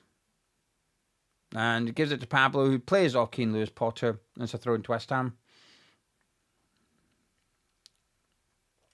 On the right-hand side, just inside our half.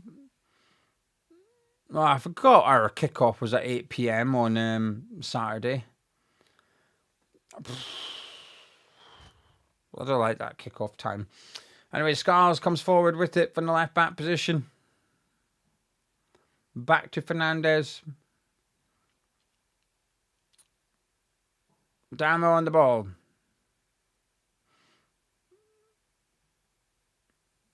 And Kante just fouls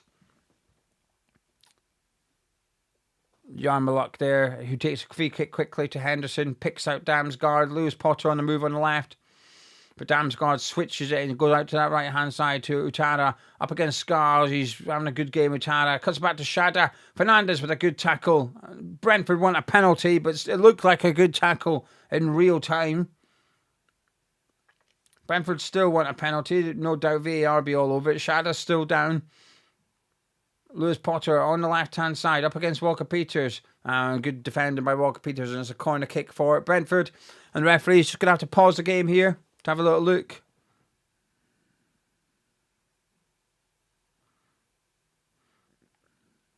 I think there's more of a pen. I think Fernandez touches it. I actually think the pen is actually Scarles pulling Utada's shirt. I think that's more of a pen. But it looks like Fernandez has got the ball. And no penalty. Play will continue. Shada's still down. I think Fernandez wins the ball first. But I think Scarles on Utada is the one that looks a little bit dodgy. It's hard to tell if Fernandez touches the ball, doesn't it? He looks... Fernandez's face looks really guilty. He looks... If you had to judge whether a player's committed a foul by facial expressions, you're giving that pen. Lord WHUFC's not on the bench. I understand why you're wanting that sub, but he's not on the bench. Wan-Bissaka is, though. Anyway, Jordan Henderson will take the resulting corner over on Brentford's left. So it'll be another in-swinger. A little bit of argy-bargy going on the goal line. Referee having a word with Thiago and Kante.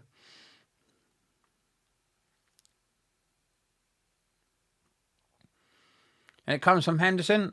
He goes back to Damsgaard. Then he crosses it. Good ball in. Good defending, Mavropanos. Strong header as well.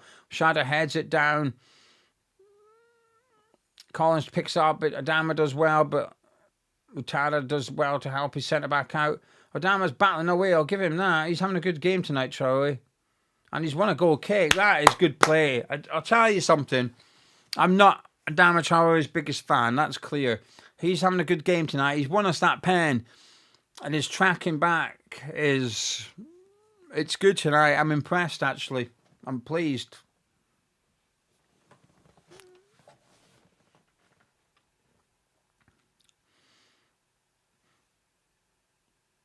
I like being wrong sometimes, and so far tonight, I'm wrong about Adama. Ariel goes long with a goal kick. And Collins gets his head to it before Mavropanos just thumps it forward. And Bowen's going to get under this one, making it difficult. He's done really well, Jared Bowen. And he loses out there. He did have about 3 or 4 different Brentford players around him, and eventually he lost out. And they go long looking for Utada, but Scarles, that's a lovely first touch by Ollie Scarles, and he just clears it down that left-hand side, thrown to Brentford, which they take quickly. And they're forced to go back to Kelleher, but we're doing good so far. We're doing good.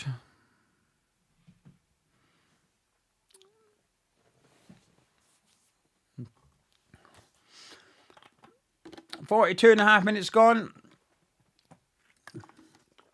West Ham 2, Brentford 1. Keane Lewis Potter goes long, looking for Shada, but Walker-Peters cuts it out. Although Thiago's brought it down for Brentford here and given it to Damsgaard. Into Henderson. Lovely ball into Coyote. Out to Utada. Scarles has to be careful. He is very careful, and he wins the ball. Really good play. And he concedes the corner, and he's a bit frustrated with himself there.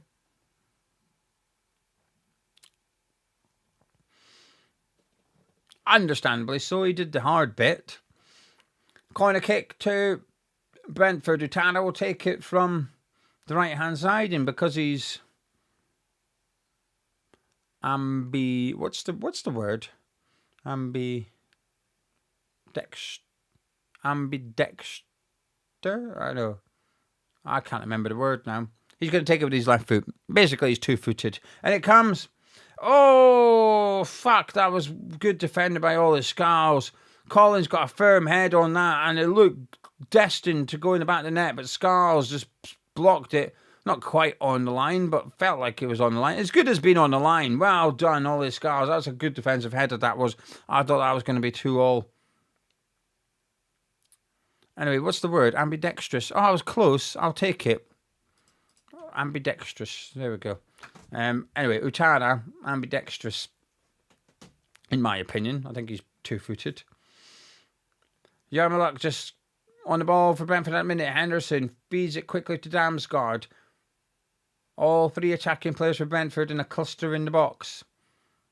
Lewis Potter, he's going to whip it in. No, he doesn't. He tricked me. He gave it to Damsgaard instead. Patient build-up from Brentford here. Yarmulke with an opportunity. And it's a strong tackle by Walker-Peters and goes out for a throw into Brentford. Right in the corner, down their left-hand side. As there's 30 seconds of normal time to go in the first half at London Stadium.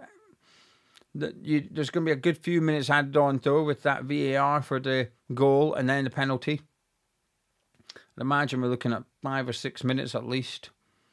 Coyote with a long throw. I hate them. They're so good. Fernandez heads it away eventually. Ayer brings it down. West Ham want handball. Referee says no. And Walker-Peters with a really strong tackle on Coyote and goes out for a goal kick. That's brilliant defending by our right back. That was superb defending. Having a good game, Walker-Peters. I think he's had a lot of pressure up against him. I think he's doing well.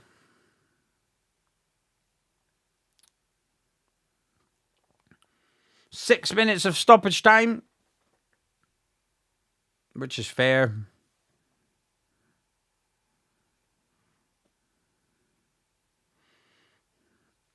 We're 30 seconds into that as Areola goes long with the goal kick.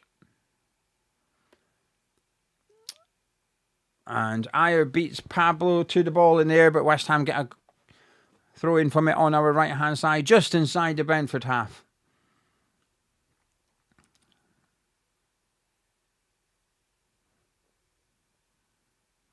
Walker-Peters taking a minute to take this, which is understandable.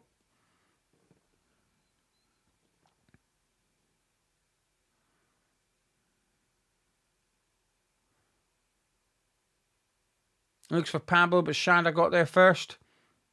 Damsgaard looks to release Shada down his left-hand side, but good defending by Fernandez. Matt Panos with a lovely ball into Souček, who gets fouled by Damsgaard. It's a free kick to West Ham just inside our half. As we've got approximately 4.5 minutes left of the first half action. I think it's fair, Fluffy. We had the VAR for the goal, the Thiago's goal. Then we had the VAR for the penalty that we got. I think 6 minutes is fair. I felt like the game was stopped for ages for the Brentford goal. Then we've had the VAR for the penalty that Brentford didn't get. I'm okay with 6 minutes. We've had 3 goals as well. Anyway, Bowen just wiggles away from Keane Lewis Potter, and the defender does well to get a tackle in and puts out for a corner kick to West Ham on our right-hand side. Ollie Scarl's going across to take it once again. At least 3.5 minutes left of the first half.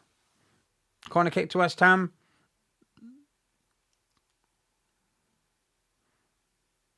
Come on, Ollie.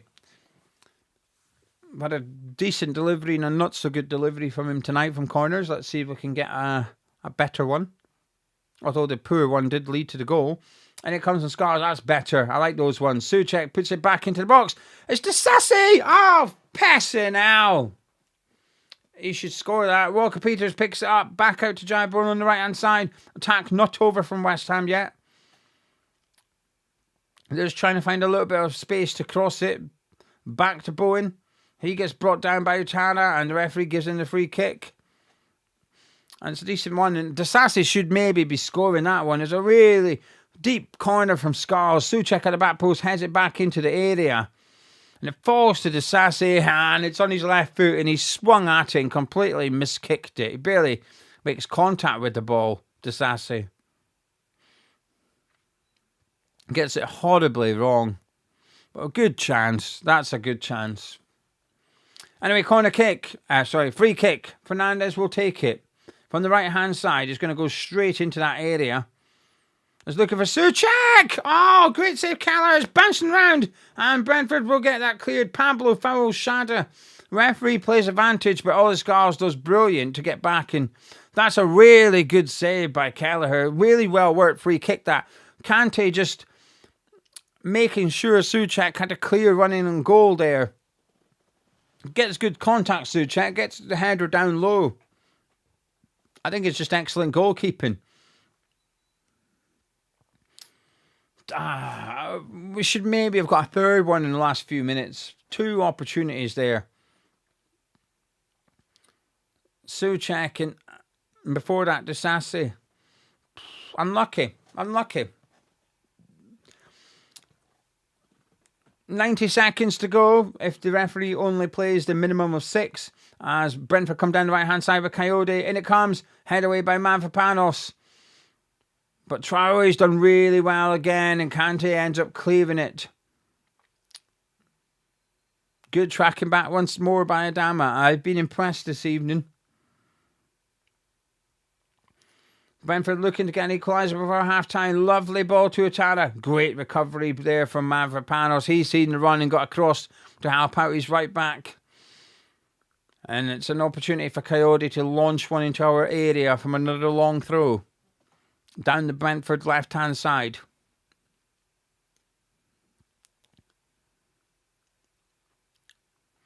Ayer just telling Coyote to give it to Collins.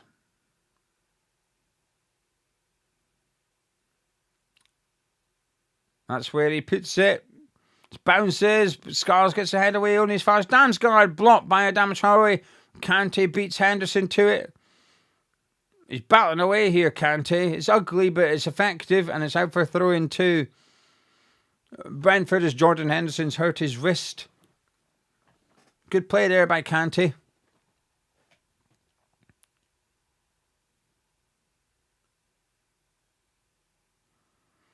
Jordan Henderson's going to require treatment.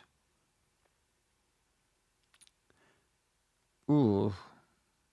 That is a bit of a sore one, that fall. It's one of them when he's horizontal from shoulder height.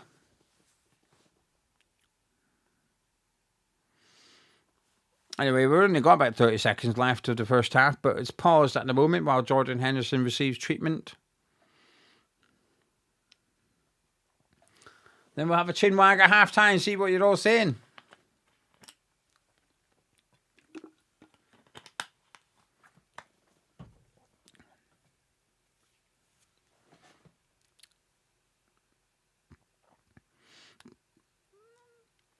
Showing us Bowen's goal again, the first one. Thiago's goal. The penalty the referee never gave until VAR intervened. Coolly slotted home by Bowen. We're in a good position. I'm enjoying what I'm seeing. A lot of togetherness in this team. A lot of good spirit and good fight in his team as well.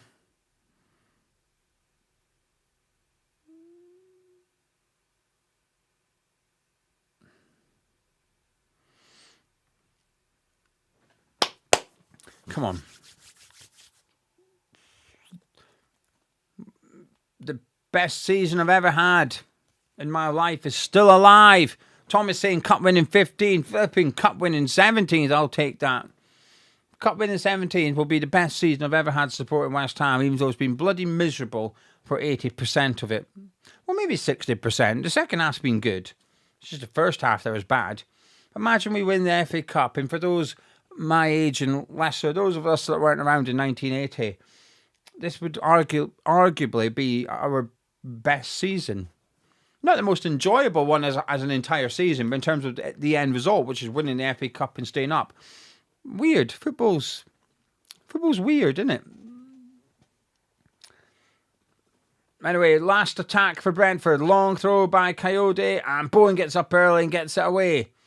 Fernandes brings it down. Not the best first touch though, but he wins it back. Bowen takes it off him. West Ham break. Half-time whistle goes. There we go. Half-time. West Ham United 2. Brentford 1. And I have to say, I am very impressed, to be honest with you. And I think there's 3 players that's really impressing me tonight. And it's the 3 players that have come into the starting 11 in Kante, Pablo and Traore. I think all 3 of them have been excellent. Obviously, Jared Bowen's got the 2 goals and stuff, but it's those 3 in particular that have really pleased me with what I've seen from the first half. Anyway, let's have a chat, shall we? What you're all saying in the live chat. Pete saying, I like Souček. Yeah, he's slow, but he's got heart and he gives it for us fans and he's been a great asset to our club. Mike said everyone's putting in a shift, especially pleased with Kante, Pablo, Walker-Peters and Adama. Bowen looks sharper and Ariel has done what he needed to do, especially in the first couple of minutes. Yeah, I think the players that have come in have been good. Dom saying Bowen's been fantastic. Intalk saying every bloke in the starting 11 has ate their Weetabix this morning. Bradley saying I need to score to stay the same for a lovely little bet. I'm okay with it finishing 2-1. Bradley, I hope you win your bet. Paul says, so glad Kante's playing like he was for the under-21s all over the place, getting a foot in or tackling. And Aston Martin saying, Jai Bowen 2 goals is not something I was expecting on my bingo card for 2026. Major saying, that's not Major, that's Chloe. Saying maybe we've got a squad after all. Major was saying, that's still not Major. This is now Cliff. Saying, I'm afraid Scarles is a liability. Right, 3rd time lucky. Major. There we go. Some of the touches and passes by Kante have been beautiful. Wasn't really worth waiting for, was it? Hanley, thank you very much for £2 super chat. Saying Adama's starting to track back. I think he's had a great first half. Winning the pen, but his work rate off the ball, I think has been brilliant. I've been really, really pleased by what I've seen from him, to be honest with you. But Harry, thank you very much. And to the other super chats, because of those in the support in the live chat, there's no adverts for all of you on the live stream. Hopefully there's one when you arrive, but once you're in, you're in. Richard saying it should be 2-2. We'd love to see us win 3-1 or more to win outright. Loving the team effort I'm seeing. We've missed Pablo. Adama's been a positive surprise, and I'd like to see Mayers. I'm unsure what you mean by it should be 2-2 though. Unless you mean like Scarles clearing off the line, but that's part of the game. I genuinely don't know what you mean by 2-2. Unless you just mean like it's been a balanced game so far. But I think we've looked good. I think we've done all right. Where was I? Greg saying we've played some sexy football at times tonight. Fair play to Nuno. It looks to be getting the best out of the players at the moment. Tight line saying ain't it nice to have a positive feeling. I'd love a day out at Wembley. We need some fun after the season we've had. It would be good if we could just get to the quarterfinals first of all, but then, 90 minutes away from Wembley. Liam saying this is basically Brentford's strongest team too. Bar, I think it's 8. Brentford fans could maybe argue 7. I think it's 8 of their strongest 11. At worst, 7. Saints are saying this Scar's been hot and cold. Some really good bits and some not so good bits. Alex saying Bowen needed those goals. Bodes well for his league form. Traore has had a major confidence boost too. Reese says, I think the 4 players with question marks over their heads in Walker-Peters, Adama, Pablo and Kante have particularly impressed. I think Scarles has been struggling. Would be more open to Mayers having a half. I agree with what he said. Plink saying, I think he means Fernandez. But yeah, maybe. I think maybe we did get a little bit lucky there, but I'm okay with it. Chris, thank you very much for the support in the live chat. Very, very kind of you. Thank you for your £2 super chat. And Nick saying, starting to see some depth coming into the team. 7 changes and still playing smooth. Michael saying, I think we beat them in the league too. Jay saying Kante gives us a lot more going forward than what Freddie Potts does. Harris saying the same thing about Bowen. It's going to give him confidence. He's been lacking in a little bit of that. Fez are saying Walker-Peters was quality in the first half. Avers saying we've been class. I think Traore's been better than usual. I've been very impressed by the same ones. I think we're all collectively impressed by most of them. Andrew saying the second half will be down to Nuno and his subs. Can he hold his nerve? Listen, I think I'm going to defend Nuno here. After Chelsea, in the press conference, he got asked, do you think you made a mistake with the subs? And he said, yeah. He said, managers will always make mistakes. We'll always make mistakes. And he basically laughed at the suggestion that he wouldn't think he's made a mistake. And since then, he's got a lot better with his subs. He hasn't gone... The only game he's gone to 5 at the back, post Chelsea, was Burton, where we were down to 10 men. When we played Bournemouth, he took off Souček, put Wilson on. When we played Fulham, he obviously had to take Wilson off and put McGaster on. I think Nuno's subs have been really good recently. Sometimes a little bit late for my liking. Liverpool in particular was a bit frustrating. I think he was a bit late with his subs then. But he didn't switch to 5 at the back or anything. So in terms of hold his nerve, I think he's been holding his nerve for 2 months now. I can't remember the exact date of Chelsea, but I think I'm right in saying it was in January. So for 2 months now, I think Nuno's been... I think he's learned his lesson from Stamford Bridge, personally. But Andrew, thank you very much for your support. Eclipse saying, I love a Traore goal for the shift he's putting in. Joe's saying, we look incredible going forward. Different set of players. Respect from the squad for Nuno's tactics. Thank you to Billy saying the front three doing better than I expected. Come on, you Irons. Well, I mean, speaking about what Andrew was saying about the subs, right? I think he'll bring on Tati and Somerville. I think he'll go for goal number 3. Can you imagine bringing Tati and Somerville on for Pablo and Traore? Not to say they deserve to come off, just humour me. I mean, it's not a bad couple of subs to have, is it? You'd expect us to go on and make it 3. Weirdo saying, good game from Souček, good Traore, love Fernandez, celebrating good actions of his teammates. Fingers crossed. Brad saying, I don't think he's bottled one for a few games now. I agree. Since Chelsea, I think he's learned his lesson. Grouch saying, Ollie was covering the post on a corner, saved a goal. I mean, I guess, but that's why he was covering the post. Yeah, he did. I think it's... But how often do you see players on the post come off the post or whatever? I'm not even sure he was covering the post. I'd have to watch it back. I thought he dropped back onto it. Crow, how much longer would you give Pablo? I don't know, 10, 15 minutes. I think part of the reason it's less minutes is because we've got Tati on the bench. If we didn't have Tati, I'd say, can we get him 20, 25, 30 minutes more out of him? But I think he's played well so far. I've enjoyed my performance from Pablo. So yeah, having him available for going forward in the league, good.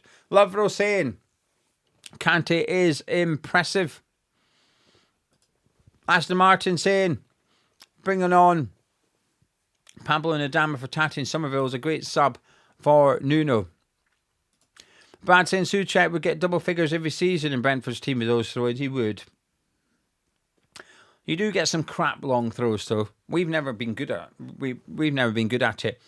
And I think there will be a conversation. Maybe there's already been one. I tell you now, there will be a Monday Night Football or something. There will actually be... They will start ranking the long throwers in the Premier League because it's the way football's going. And for what it's worth, Coyote's my number 1. Ampadu's my number 2. No one asked. I appreciate, but I'm just playing the game myself. Who else has got a decent throw? Trying to think. Sunderland are good at them. Sunderland are good at their long throws as well. Trying to think. Definitely those two. Anyway, right, back to the live chat. Let's keep chin wagging. Danny saying Nuno's definitely taking effect on this team. Not much depth, but tactically we look okay once again. Not sure about Scars though. I hate to say it. Fez saying he's still out on the pitch, untying himself from the knots. In fairness, he did get better as the half progressed. Great header offline.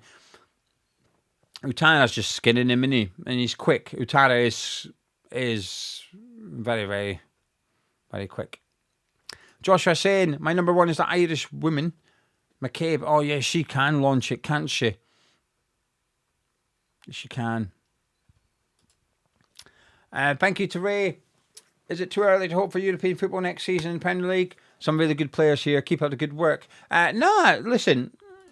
Dream as early as you want, Ray. We've had a crap season, right? So if for the next few days you can dream that we're going to win the FA Cup, listen, once you're in the quarterfinal,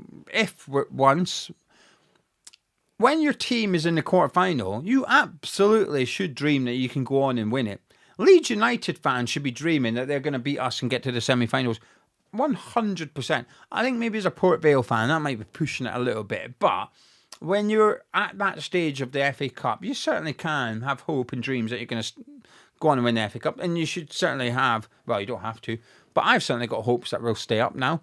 So, yeah, like I said, I started getting excited earlier because I was half joking, but half being serious, which is, we stay up and win the FA Cup. It's the best season of my life. Many are saying that's the difference between a £40 million player and a 20-year-old graduate coming through. Scarles is. Nathan saying, was that pen to Brentford? I think it probably was. That being said, we played well. Yeah, Fernandez's face. I thought Fernandez touched the ball, but then I saw Fernandez's reaction, and he convinced me he hadn't touched the ball. Wayne saying, we are staying up. We are staying up. Dan's very impressed with Kante. Doesn't seem out of his depth. Mark saying, shouldn't be able to have a run-up at the throw-ins. Teams can do something about that if they want to with their scoreboards. But the problem is, the amount of teams that do long throws now means that they also need the boards to be back. I don't know why we allow it. Honestly, for teams that, I don't understand why teams that don't do long throws, such as ourselves, why we don't bring those advertising boards as close as possible to that touchline. Whatever the rules say, I'd have them right up against that touchline as close as possible, because we don't do long throws. So when Leeds play, Leeds play Brentford, neither of them are moving it because they both like to do long throws. But when you're a side that just don't do them, why would you not? I don't know. I don't get it. I'd have those boards right in as close to that touchline as possible. So whenever someone comes to us, it's a little bit awkward. And it's like if they go, well, we'll do it to you. When you come to our place, be my guest. We would prefer it like that. Thank you very much.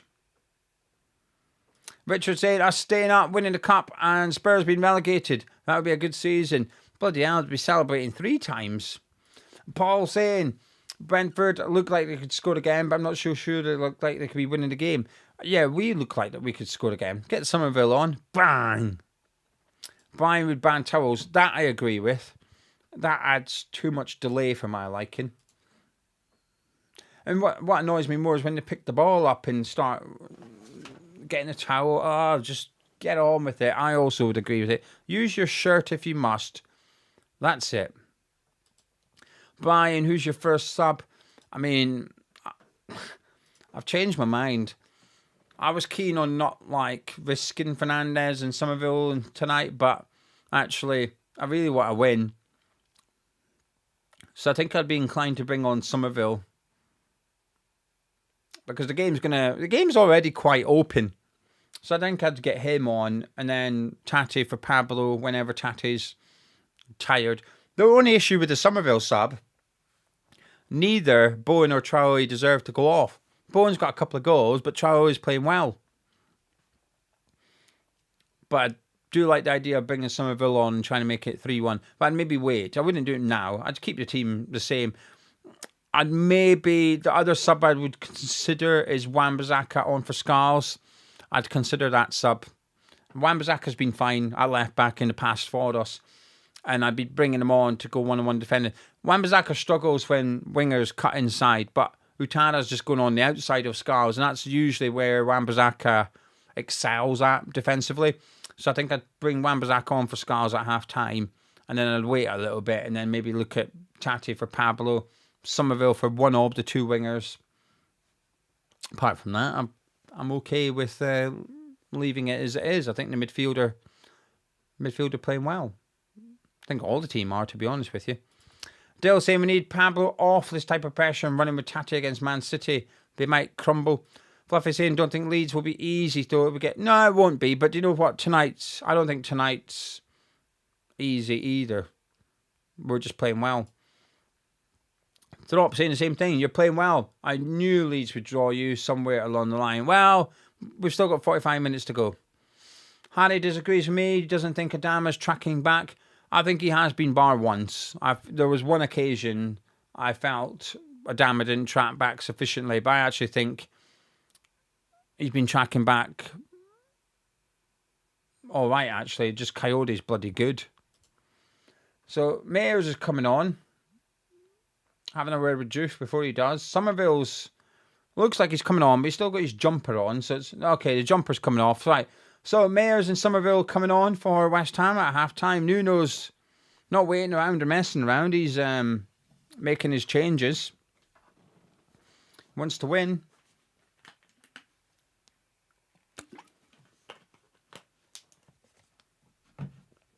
You'd imagine Scarles will be one of the subs. Who the other one is, that'll be interesting.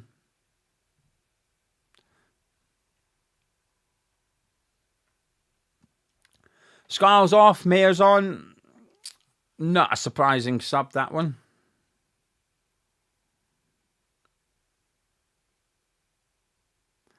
And Somerville is coming on.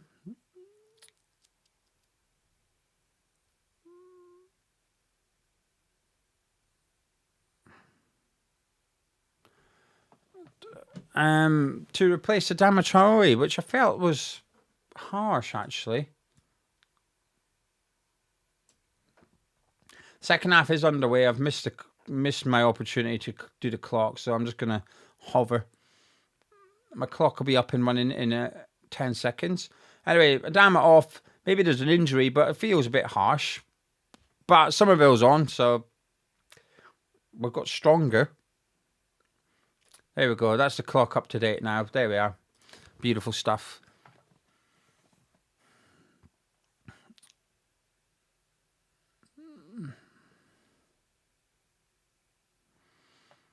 You can tell Adama's impressed. People are disappointing that he's gone off.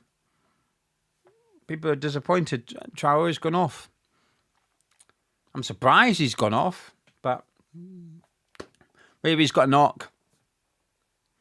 Maybe Nuno's, I don't know, preserving it a little bit, saying like you've played well, off you come, like you've had your good game. I don't know. But anyway, back to commentating. On the game, as Souček hooks it forward, Pablo knocks it down to Bowen. He's onside. He's onside. Brentford want offside. The referee continues as Bowen tries to find Pablo, but it's cut out. And Henderson finds Damsgaard. Fernandez putting him under pressure. Henderson's back out for the second half after his wrist injury.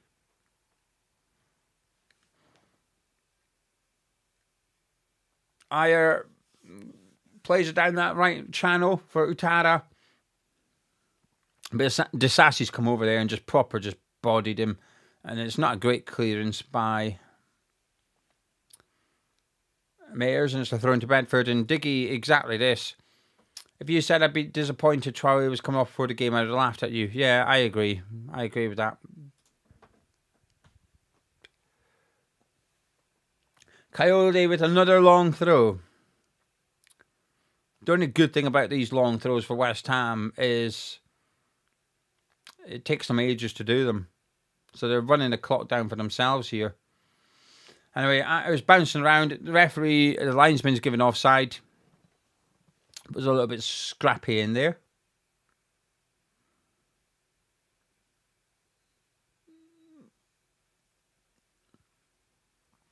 We defended it quite well, to be fair, even though the flag went up. Prior to that, we didn't know it was going to be offside. I thought the defence was doing all right in that period. Keith Andrews has lost something. I think he's found it. I don't know what it is. Oh, it's mints. I think it's Imperial mints. And he's just put them into his pocket directly, though. Like he's taken them out of the packaging from his coat and put them directly into his pocket. He must be very confident his pocket's clean and got no fluff.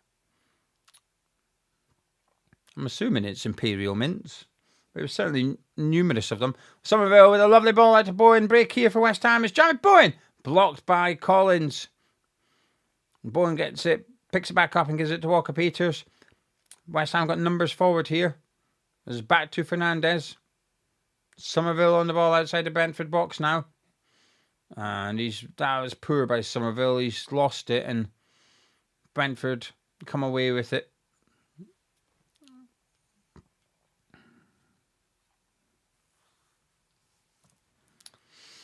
Darren, the same thing what other people are saying, which is don't understand bringing Traore off. He's playing well, and bringing Somerville on is risking the injury. Good ball. Ayer with a lovely ball out to Keane Lewis Potter. Walker Peters defending well though. And it comes from Keane Lewis Potter, and it goes out for a goal kick. And two Brentford players threw themselves to the ground there. Thiago and Utara were on the deck, both of them wanting pens. Let's have a look. Yeah, Disasi certainly got his arms around Thiago, but he might just let go at the important time. Utara feels a bit more divey. Neither are pens for me. And I think VAR agrees as we continue. Disasi will take the goal kick. Goes short to Areola, who then goes long to Pablo. Great header down to Jared Bowen. It's not that great. He couldn't quite keep it in. I thought Pablo done quite well there, actually, just to head in direction of Jared Bowen, but it was just a bit too much on it. Throw into Brentford on the halfway line. 5 minutes of the second half gone already. 50 minutes and 11 seconds on my clock here. As Keane Lewis Potter, that's a long throw. Down the left channel, and Disasi clears it, but there's plenty of distance on that. As Pablo couldn't win it off Yarmouk, who gives it to Ayer. Coyote on the move. Ayer looks for him, finds him, and Somerville puts a tackle in, and it's a throw-in to Brentford halfway down the right touchline inside the West Ham half.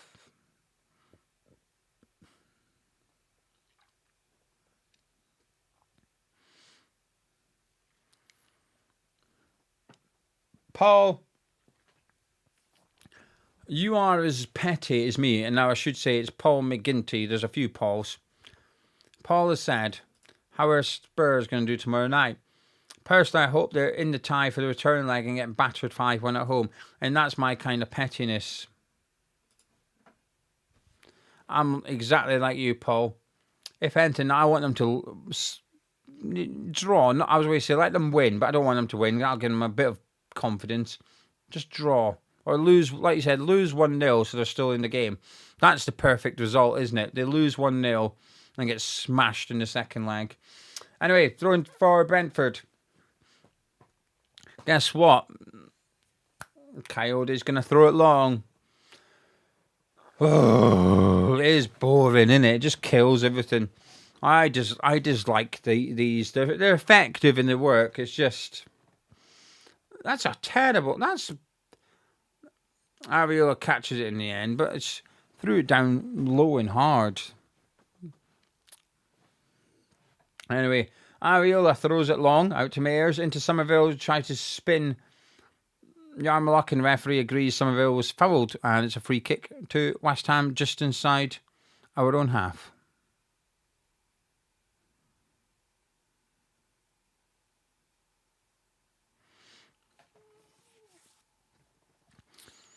The bet that we've done, with the giveaway on here, it's not looking too shabby. So we need Fernandes to have a shot on target, Thiago to have a shot, and Kante to commit a foul, and someone will win 100 quid. It's that Fernandes shot on target, bloody gonzo. Urgh. Saying that, my two hasn't won yet. I still need Thiago to have a shot, and I need Kante to commit another foul first. As Somerville and Pablo link up well down this left-hand side.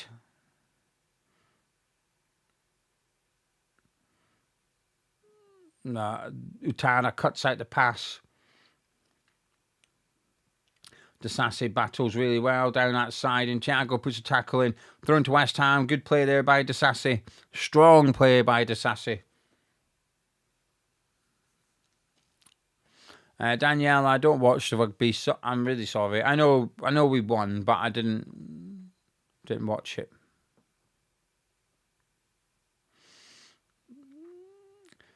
Mayers into Pablo, who's done really well. Gives it to Souček, gets it back. Good play there by Pablo. Looks for Bowen. Cut out. Ayer. Corner kicked. West Ham. Diggy, yeah, Thiago got the goal, but we need him to have 2 shots. So that was 1. We need another one.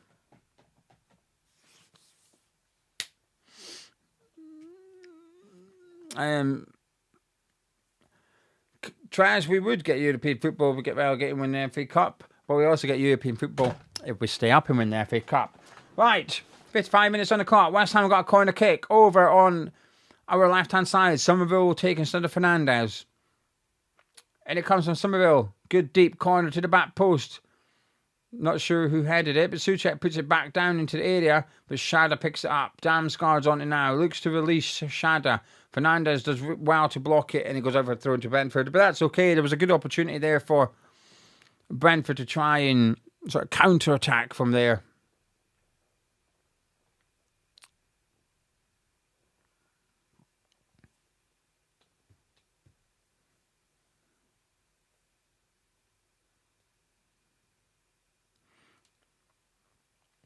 Brentford taking a minute with their own throw. Again, it helps us. Good throw by Lewis Potter. Gives it to Thiago, knocks it down, but Somerville picks off Yarmulke. He might have a shot here. Somerville, he's twisted, he's turning, he does have a shot. It's deflected! And it's onto the roof of the net. Unlucky there. Good play, West Ham. Somerville just oozing confidence, isn't he? Just oozes it. Just there, you could tell. Just wants to get a shot away. Deflected by Coyote, hits the roof of the net, corner kick to West Ham.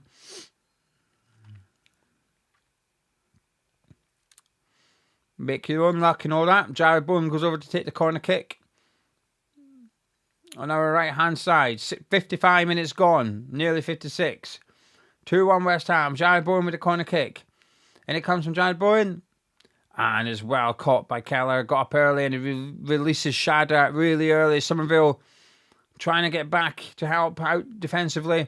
And Somerville commits the foul on Shada. And it's a free kick to Brentford on the halfway line. And I have to say, I think that's a decent foul to give away.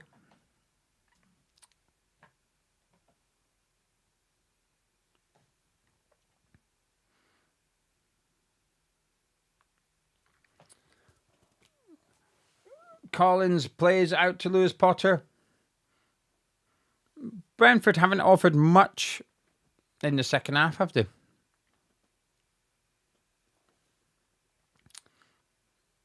It gives me confidence for the league game.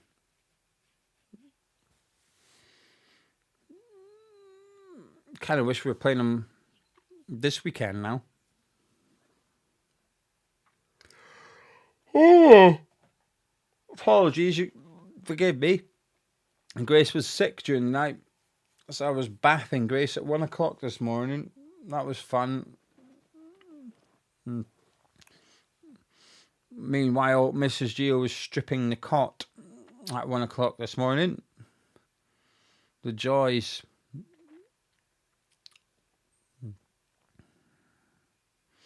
Anyway, Bowen just hassling Lewis Potter, forcing him backwards. You'd imagine Brentford might turn to the bench soon. It's looking a little bit flat.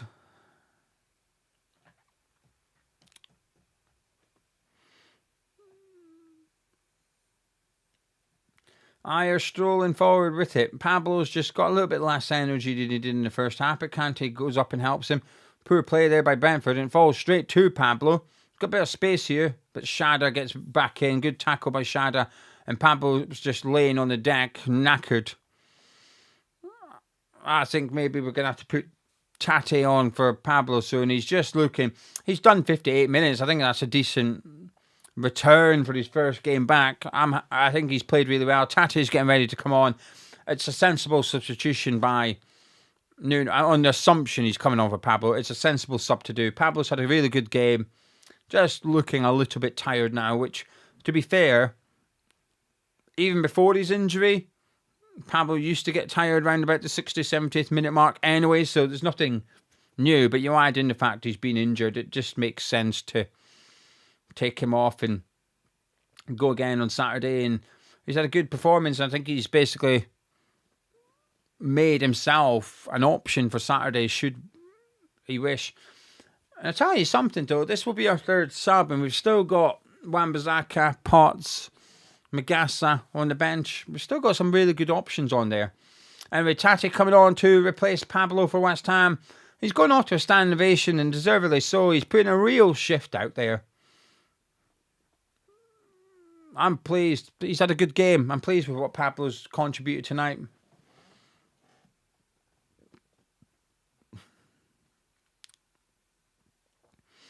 We've got another long throw from Coyote. I think this is a better angle for them. I think long throws are better further away from the goal sometimes because you can direct them towards the goal easier. And it comes. It went over the first couple of players going for it, but it was cleared by Jared Bowen. As we approach the hour mark at the London Stadium, it's West Ham United 2, Brentford 1. Once again, just want to say, Master, thank you for joining me. I appreciate it. Fernandes hooks out to Bowen on the right. Good ball, good play. Bowen just slowing the play down so his teammates can get up the pitch and support him. He's just giving it to Souček, just telling him to be calm. Gives it to Fernandes, gets it back, and he gets fouled. Good play there, Souček, and it's one of them that when the player lies on the ball, he gets it. I'm not sure he'd have got it had he not lay on the ball there.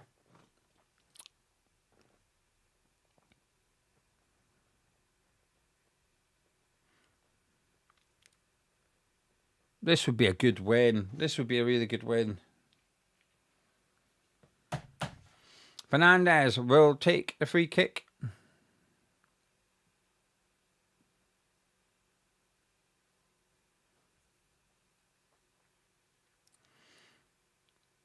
It's a long one. Looking for Mavropanos. We didn't quite make its way through to Mavropanos. Kante battling away. He's giving everything tonight, him. Mavropanos in the corner with the ball. He's holding up Coyote. He's doing really well, Mavropanos here. And he's flicked it out for the goal kick. He must have been trying to do something, Mavropanos. It certainly was. I don't know what he was trying to do. He didn't need to touch it. He didn't need to touch the ball. He was doing really well. And he just flicked it out. He's had a good game, Mavropanos. I think he's had a good season.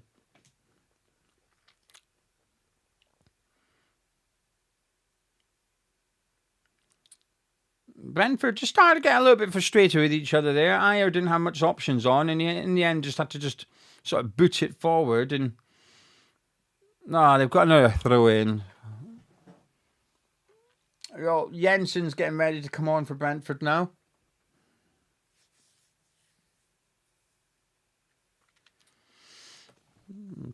Somerville gets brought down. That's got to be a yellow card there. He's not giving him a booking.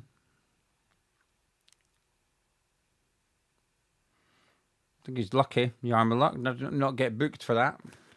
And he may be the player making way here for Janssen. He is the player going off. Anyway, Jensen coming back on. Or coming back on. He's not been on previously. He's just come on. I like him. I like Jensen. I think he's quite an underrated player. Nice technical player.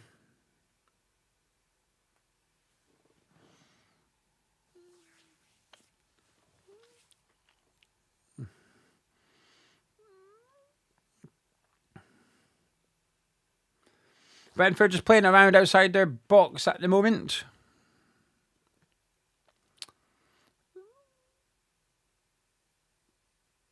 Everyone's saying their Discovery app's broke. Well, I'm on Sky Go, so I'm hoping that'll continue working. Otherwise, we're going to have a situation here. And we've been in this place before with the Under-21s games where it just broke. There's lots of people in the live chat saying their Discovery app is broke. It just froze. Well, Coyote with a long throw. Once again. Don't worry, mine's still working. I'll provide commentary. In it comes. It's headed down by Disasi. Fernandes gets on the edge of our own box. He plays out from the back. Great play by Fernandez. West Ham trying to get bodies forward quickly. Walker-Peters. But he's just stopped and gone backwards. He just ran out of options really there. He's still got it, Walker-Peters. Still back to Fernandez. Into Kante. He's such a good player, Fernandez. I absolutely love him. My signed shirt arrives tomorrow, I think. My signed Fernandez shirt. Here we go. One of our patrons have bought one as well. We've got one left to sell. One Fernandez shirt left to sell on Patreon, I think. I'm sure there's just one left. But it arrives tomorrow.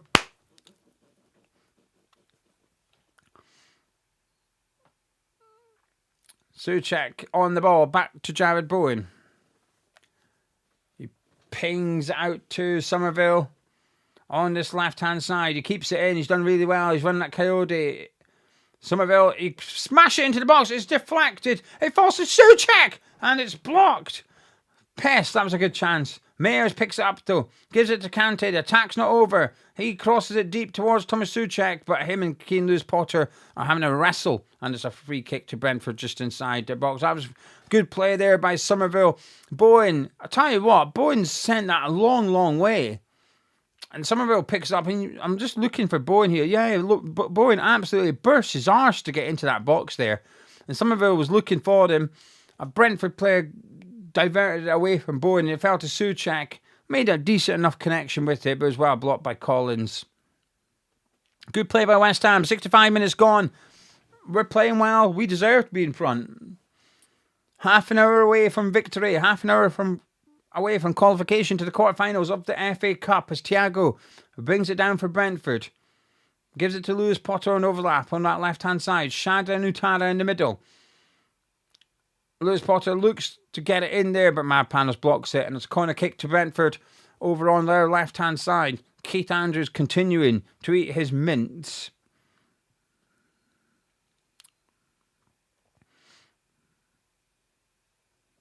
I still can't get my head around putting mints in your pocket just direct. So it doesn't sit right with me, that. I'm not sure. He's an animal, Mr. Andrews. Brentford are crowding Areola for this corner. 1, 2, 3, 4, 5, 6 Brentford players within 2 yards of Areola. A lot of pushing and shoving going on here. Areola is stuck. And it comes... And he does really well to get that Areola. Somerville looks to just try and get away with it, but Damsgaard nicks it off him. And Somerville puts a tackle in, thrown to Brentford. Areola did well. He didn't get much on it, Areola, but he got enough on it because he was crowded. Really crowded there. Anyway, got a long throw by Coyote coming up on Brentford's left-hand side, about 20 yards away from the goal line. And it comes from Coyote. Areola does well to get his fists on that. Shada keeps it alive. They play it back out to Coyote to cross it. And it comes, headed away by Disasi. It's Keane Lewis-Potter. He shoots from distance, deflected, and Areola gathers it easily. Lee reckons I'm making it up. I mean, I could just make it up, I guess. I wouldn't do that. That would be naughty. Areola, a lovely ball out to Jared Bowen, who just plays it down to Walker-Peters. Good play, those two. Into Fernandez. Into Tati. We've not really seen him since he's come on, but he's touched the ball now anyway. Fernandez out to Thomas Souček, who's out on this right-hand touchline. Gives it to Fernandez, who hooks it to Walker-Peters. Good underlap. And Shada, that's great defending by the Brentford winger, just nudges Walker-Peters. He's not the tallest or the strongest player, is he? As Brentford look to come forward here, it's fizzed into Thiago, who turns and looks for the run of Coyote, but Somerville's backtracking. Great play there by Somerville. That is absolutely superb, Somerville. He just knocked it around Coyote and then gave it to Mayers. Really good play. And we're refusing to clear it. We're just passing it around. This is confidence from West Ham. My word, we've just played it out from the back. 5v5 or something. One touch football. Even Souček had a player on and gave it to him, gave it back. And we're now outside Brentford's box. All right, they've nicked it off us. Do you know what? In the end, Brentford won it back. But that was brilliant play by West Ham. Just Pass. It's risky, but it worked. It was very nice. Anyway, Ariola's currently got the ball. Nearly 69 minutes on the clock at the London Stadium. West Ham United 2, Brentford 1. Disasi goes long, looking for Tati. But he's offside. However, advantage is played as Jensen's on the ball for the Bees. Gives it to Jordan Henderson in the middle of the pitch. Into Damsgaard. Everyone behind the ball for West Ham now as Tati's just dropped in there in front of the midfield. Damsgaard puts it into Tara. Looks for no one at the minute. He has a shot blocked by Mavpanos. And Kante's got it into Tati. Gives it back to Kante. Great play, those two. But Jensen picks it up off Kante. Unlucky. Good play. Unlucky. I think he's starting to tire now, Kante. Just taking a minute to get back in. He's put a shift in. But 20 minutes on the clock. We've got Potts and Magassa on the bench. Shada sends the cross in. It's Coyote, but it's into the hands of Areola. He got up high and early above Somerville. Coyote did at the back post, but his header wasn't troubling Areola. Areola goes long, but Shada, who keeps popping up in a left back position at the minute, just brought that down really well. And Brentford's back line have the ball once more. Jordan Henderson on it, looking for the long ball. Isn't one. Gives it to Damsgaard. Plays it down the line for Keane Lewis Potter, who's practically playing as a left winger in this half. But it is making Shada have to go back and do some defending. And that's brilliant defending by Thomas Souček. Damsgaard just tried to skin Souček. But Souček put the tackle in and it ricocheted back off Damsgaard. Out for the goal kick to West Ham United. 70 minutes, 30 seconds on the clock. West Ham 2-1 up and looking comfortable. Everyone playing well. The camera just showing us Sir Trevor Brooking, showing us the 1980 FA Cup advertising board at the London Stadium. Space for another one there anyway. There's Sir Trev again. A true legend of West Ham United. We've got his ashtray, it's down there. We've got Sir Trevor Brooking's ashtray down there. I'm not even kidding.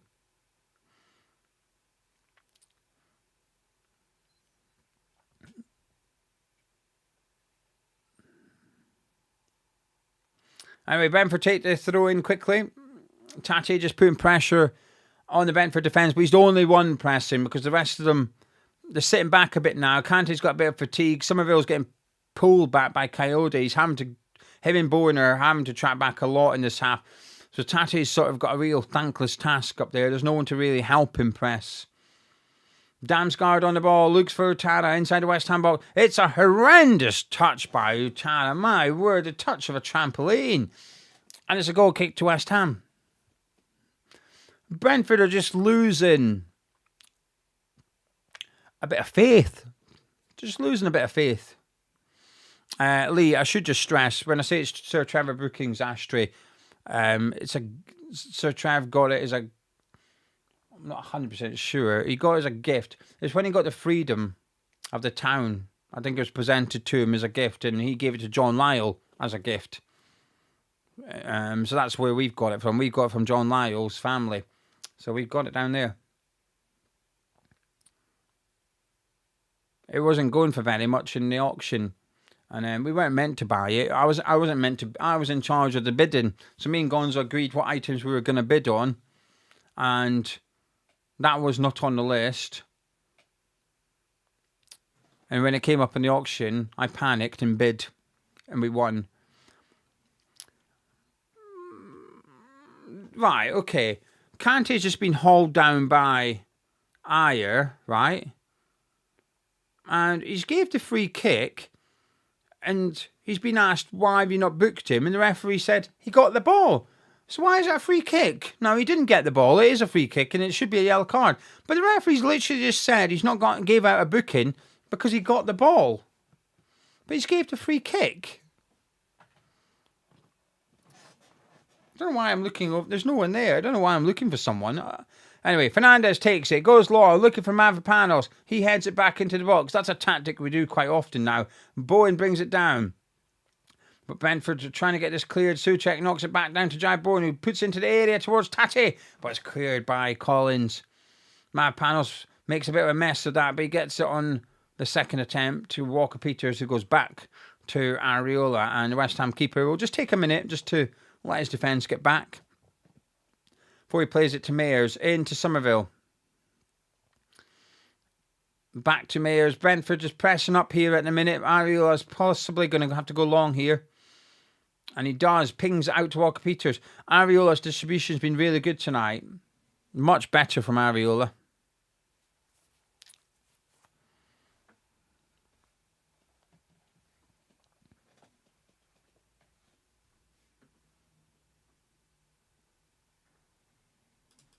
That's made me laugh.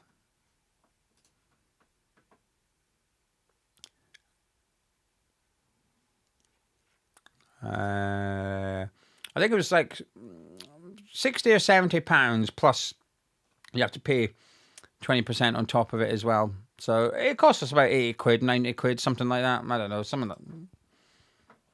Whatever.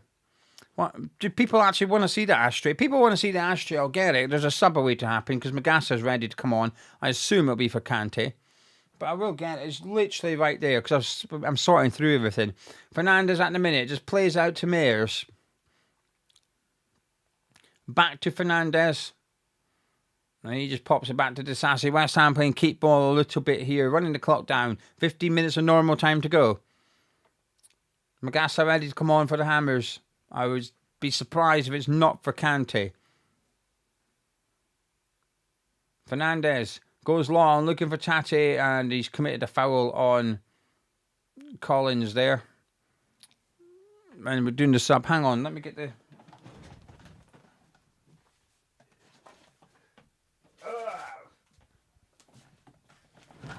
I'm back. There we go.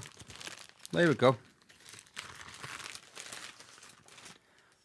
It says, Trevor Brooking, MBE, honoured guest of the National Sporting Club, 15th of April, 1982. There you go. There's no groove for your cigarette, though, but that's the ashtray. But the reason I bid is because it's got his testimonial match programme, and it's been signed. It says, to John, many thanks for all the support. Best wishes, Trevor Brooking. And then John Lyle signed it as well. No, you can't really see it, but hang on. Let me go dark. There you go. That's what it says. So it's a message from Trevor Brooking to John Lyle. Lyle signed it at the top as well. So that's why I bought it. I didn't buy it for the ashtray. I bought it for that. And then it came with the Brentford Borough Council, and it says, best wishes, Trevor Brooking. And signed by someone else. Don't recognise that one. I'd have to have a look. But I believe it is when he got the freedom of the town. The game is going on, by the way. And then there's just some black and white pictures of Sir Trevor Brooking. Anyway, Brentford playing around at the back at the minute. They're looking to make another sub. Couldn't quite see who it was because I was busy pissing around with programmes and ashtrays.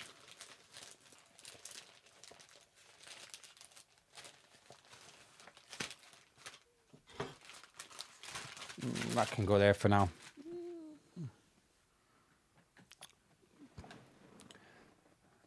Shada on the ball for Brentford at the minute. Jordan Henderson with his head up but forced backwards to Ayer. Out to Coyote. Somerville pressing him. Gives it to Utara, who tried to spin Mayers and got it all wrong. He's had a bad second half, Utara. Utara's not been good for Brentford in the second half. Jai Bowen gets it. He's running at that Brentford defence. It's Bowen! A good save, Kelleher. Oh, that's unlucky. Jai Bowen's got confidence. He's looking better today.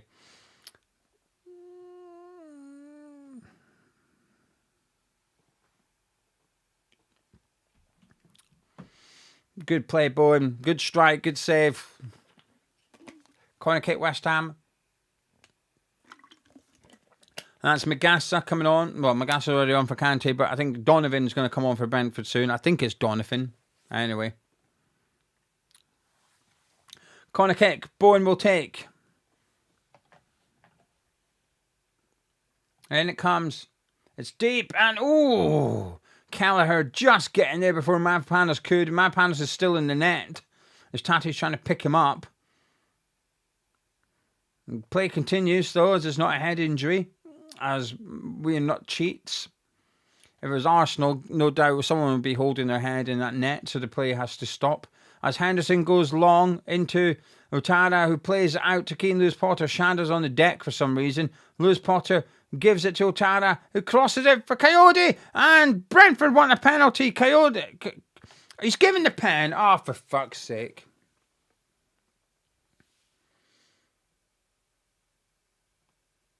And it's going to be Mayers. Mayers is giving away the pen. And he's been booked. Coyote ended up in the net. But bear in mind, he dived earlier on. Let's watch this. Somerville's. Oh, piss off! That is not a pen. No!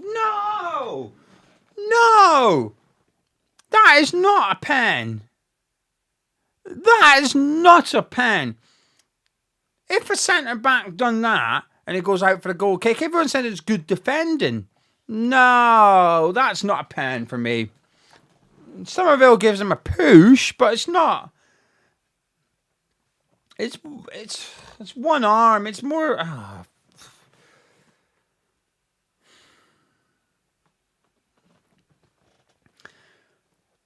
Jensen's going to take it, which would be surprising. Oh, no, it's not. It's Thiago. I was about to say, Thiago scores them all. Why would you not have Thiago take it? He's got an outrageous record, Thiago does. Anyway, Thiago up against Areola. 10 minutes to go.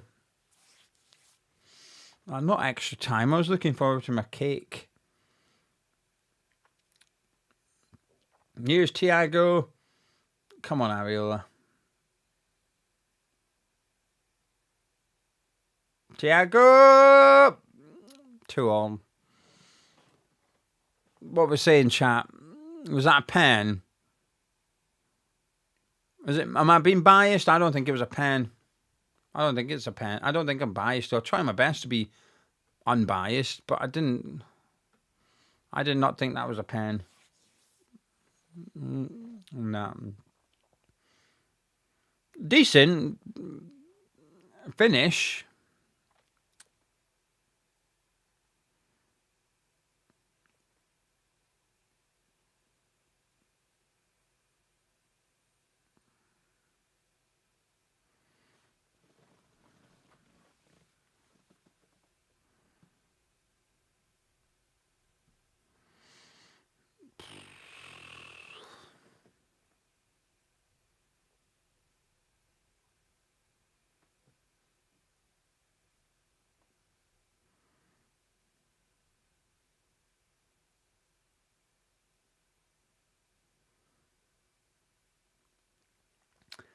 Brentford have got a free kick after a foul on Collins.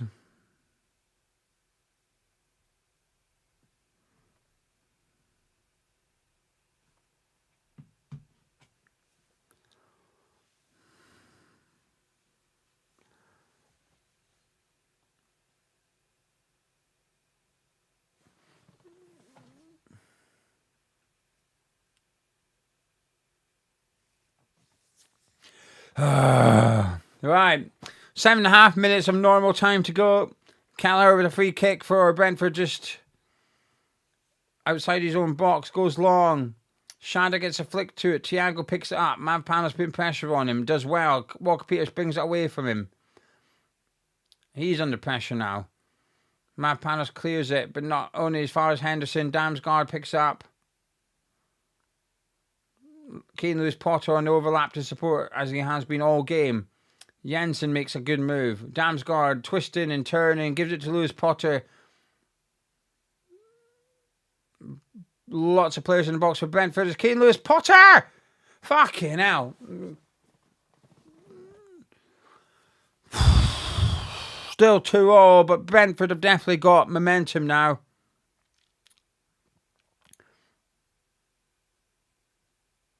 It was a decent enough effort by Lewis Potter. Went wide. We're going to have to be careful.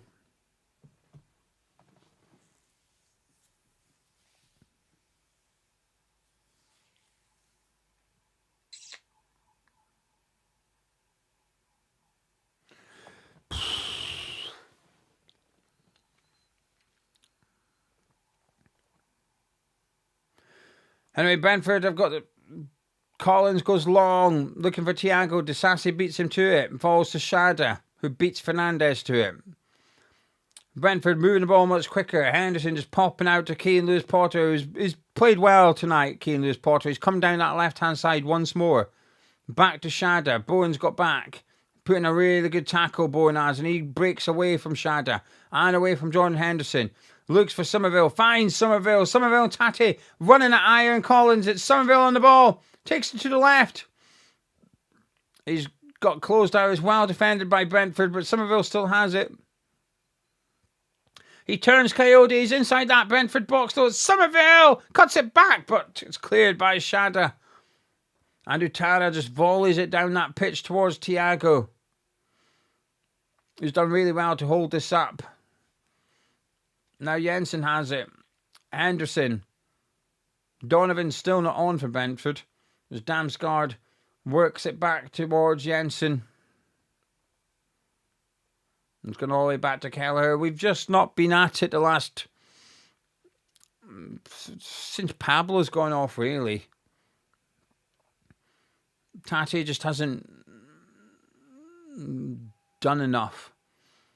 But we have, while he's been on, we have been sitting back. Anyway, Thiago, I thought there was a foul there. Referee says no. And it's poor play by the Brentford striker, and it falls to Magassa. Looks for Somerville. Gets brought down by Coyote. The referee says no, but he does give the free kick on Tati. So West Ham got a free kick just inside our half, and Donovan will now come on for Brentford.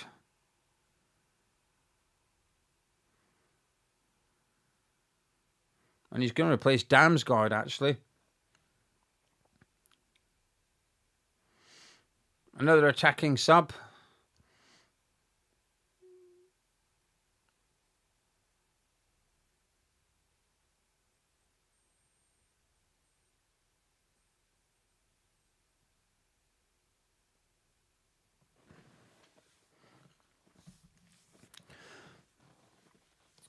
Young player on for Brentford, Damsgaard.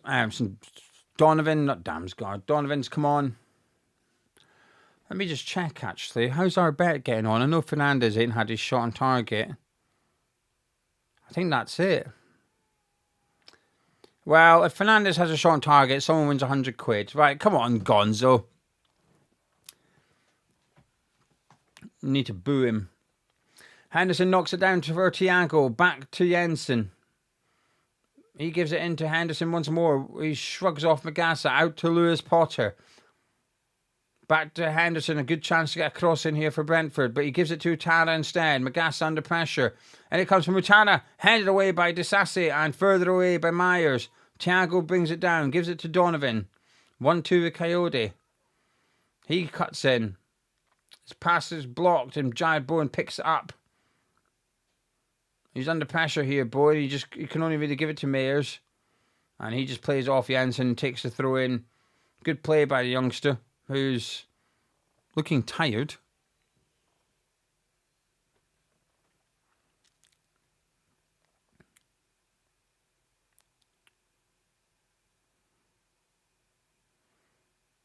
Mayers plays it forward, but Henderson heads it down towards Shada, but Magassa picks it up and gives it back to Mavpanos. Out to Walker-Peters.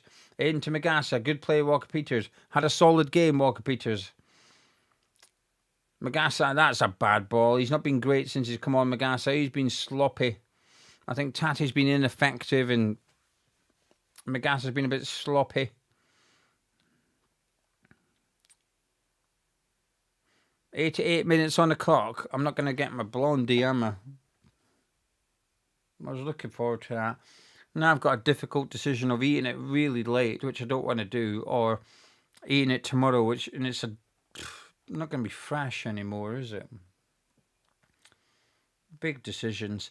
Mavpanos goes in, wins it. Bowen looks to release Tati, but Ayer gets across well and covers for his centre-back. 90 seconds of normal time to go. As Kane Lewis Potter just smashes it down the pitch, and Shadow brings it down really well. Souček fouls him. And Souček's going to get a yellow card for his trouble because Shadow started whinging. It was a booking, to be fair, but I still can't get over the fact he didn't book the previous guy.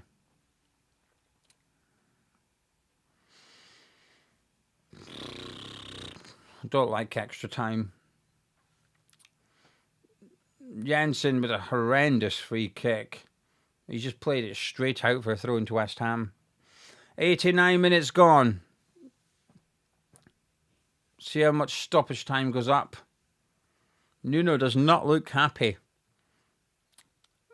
I understand why. We've not been good. Too sloppy the second half. Good first half. And we started the second half reasonably well, but we've had a good hour. I think we've had a good hour. I'm not going to do a poll about eating it now or not. You'll all tell me to eat it, but I want to sit down with a brew and eat it.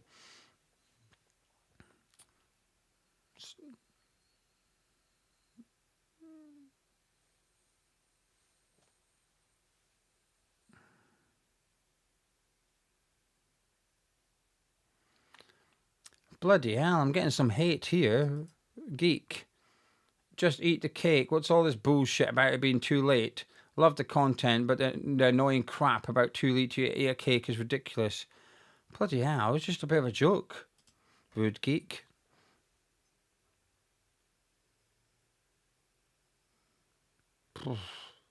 Shall not joke about not eating a cake too late.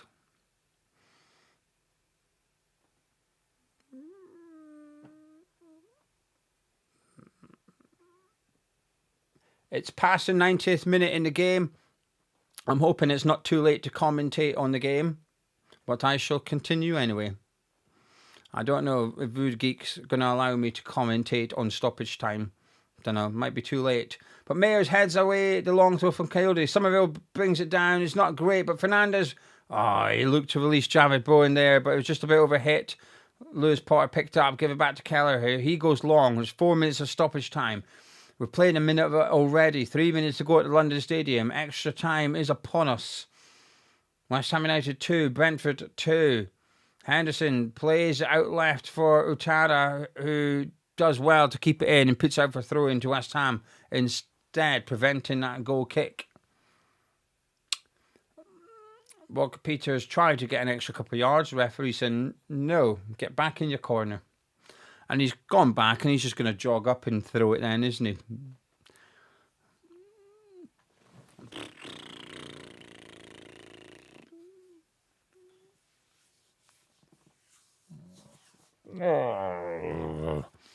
We took the throw in and we won another throw in. 2 minutes to go. At least, but nothing's happened in the stoppage time. Apart from me getting a telling off. Anyway, Walker Peters takes this throw in about 10 yards away from where the ball went out. The referee says nothing. Welcome to refereeing in the Premier League. Even though it's not in the Premier League. Fernandez goes back to Disasi. Mavropanos into Magassa. Who has done well, actually. Gives it to Somerville. He finds Magassa. A last chance. It was such a bad touch by Magassa. Oh my God, he's just killed someone. Henderson. I don't know if it's a foul or if the referee thinks he's won the ball, but Henderson seems in pain.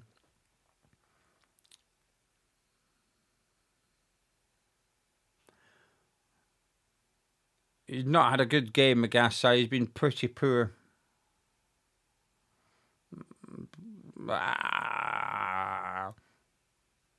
My word, he only gave the throw in, the referee. I don't know, that was a blatant foul, but never mind.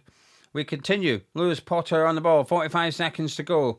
Plus whatever else he's got to add on. Jensen out to Tara. He whips it in. And Souček clears it out at that front post. And it's a long throw coming up with 30 seconds on the clock. we've defended these quite well for the whole 93.5 minutes plus the 6 minutes of stoppage time. So for 99 minutes, we've defended well. Hopefully, we can just defend this one more. As much as I don't want extra time, I'd also rather win. Coyote sends it in. And it bounces and Ariola gathers it. To be fair, if it went straight in, it doesn't count, does it? You've got to be a brave goalkeeper to do that, though, haven't you? Ariola throws it long for Tate, but it's well defended. And it's a free kick to Brentford. And that might be that. That is that. Extra time.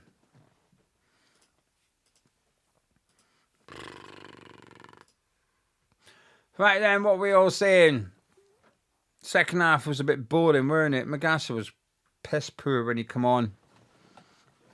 Well, we got a small break, and then we got half an hour of football coming up. Everyone's just complaining about Magassa at the minute, which admittedly is valid, and I agree, but I don't want to just click on anti-Magassa comments.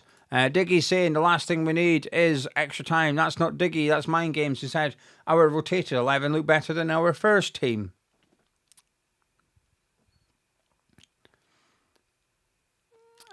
Gerald saying we're saying eat the cake. It's downstairs. I'm not going to go fetch it. I'm not in the mood for it. I don't want to lose. Geek might unsubscribe if I eat the cake. Magassa saying Cam is saying Magassa is one of the worst players I've seen in the West Hampshire. I don't think he's that bad. He's stinky, but I don't think he's that bad. Darren, it's a Blondie Biscoff thing. I don't know. This is Gio bought it for me whilst I was away boozing over the weekend. I'm looking forward to it. RC saying it was a soft pen for him, and Bobby saying first mistake was making those 2 halftime subs. Those subs should have been around the hour mark. I do think he was trying to do them so because obviously you can only stop the game 3 times for subs. So I think he was trying to do them so that he still had his 3 stoppages, which he's used for Tate and Magassa. He's used 2 of them. In the second half anyway. Mancunian saying we were miles better with Pablo on, weren't we? That's where I think it went wrong. I thought we were okay after half time for 10-15 minutes, but once Pablo went off, or once Pablo's energy was used up, that's when I think we started to dwindle. Point saying, can't believe I'm saying this, but we look better going forward with Adamo on the pitch, and I agree. Macca saying, who's the worst player you've seen for us in the last 10 years? His is Carlos Sanchez, if you remember him, or Roberto. Yeah, them two. Calvin Phillips. I think Calvin Phillips would be a contender. Patrice Evra was absolutely stinky as well. Charlie's texting me about Cake Gate. For fuck's sake. Wish I never bothered now. It's downstairs. I'm not going and fetching it. Sean saying Magassa, yes, having a bad game, but he ain't a bad player at all. Dale saying doesn't matter. You think or not think it was a penalty. Somerville was stupid for that. Possibly. Like I said, the thing is, though, I see that every week. If, like, that bounced out, if that was Liverpool and Van Dijk pushed someone, like did what Somerville did, and it goes out for a goal kick, the commentator would say, excellent defending by Van Dijk, just nudging his man off the ball or whatever. Do you know what I mean? Strong play by Van Dijk, blah, blah, blah, blah, blah. I don't think he was that bad. I don't think he was terrible. Sean saying Magassa at United, he was a monster and showed he is a good player. Paul saying Phillips was a disgrace in the Claret and Blue. I mean, I had to laugh when I watched the Sheffield Derby and he got sent off. Did tickle me. Right, I'm going to love you and leave you for a minute. I need a pee and there ain't no way I'm lasting half an hour without a piss. I'll catch you in a minute. Don't go anywhere. I'll be right back for a commentary of the second half for extra time. Wan-Bissaka's coming on.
There we go. Made it. I need the bloody clock now, don't I? Hey, look at that. I beat it. And we're underway in extra time. As Charlie is trolling me in the live chat. I promise you, I sampled no cake whilst I was gone. I went for a piss and returned immediately. Right, Donovan running at Mayers. He cuts it back to Henderson, who whips it in. And Brentford have got severe momentum carrying on from their goal. Lewis Potter swings it in. Desassi heads it away. We are also quite deep. Tate's back defending.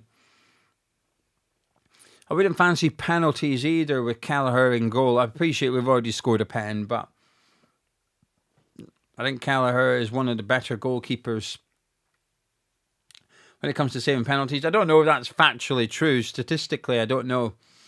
Well, Charlie, while you're in the live chat, you can go seek the information if you wouldn't mind.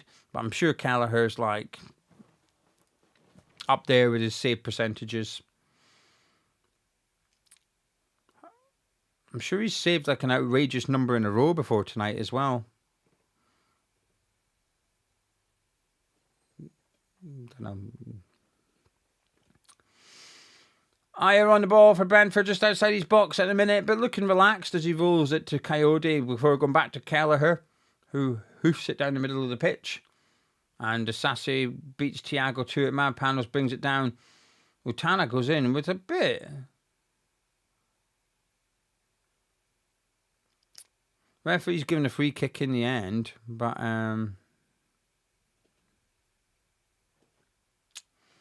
looked a bit naughty. Come on then, boys.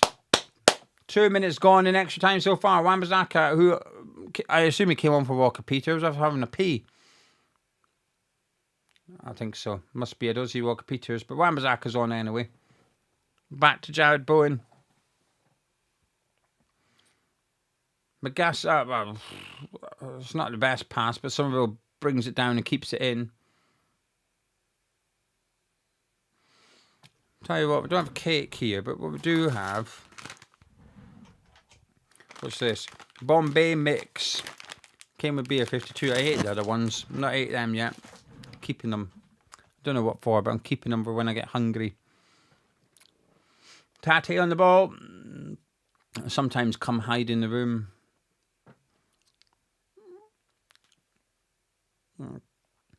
Hopefully Mrs. Gio's not listening. Sometimes I come up here when I'll be finished work and I'll just sit for 10 minutes, just being honest, just skiving from housework and stuff. I just sit here, just on my own, just in the dark. Just like that. Next time I may eat what's in there.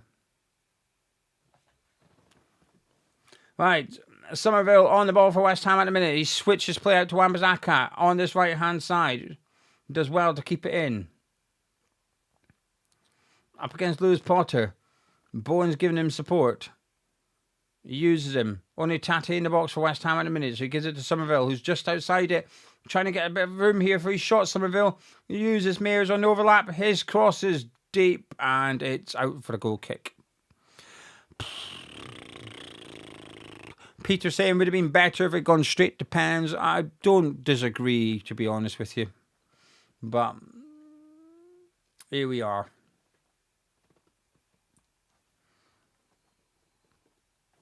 Look at this. This is for the... You lot will understand. We've discussed this previously. This is one of the... This is not the main present. This is like the small present for Mother's Day. Look at that. Yeah. Brownie points. Good husband points coming up on Sunday.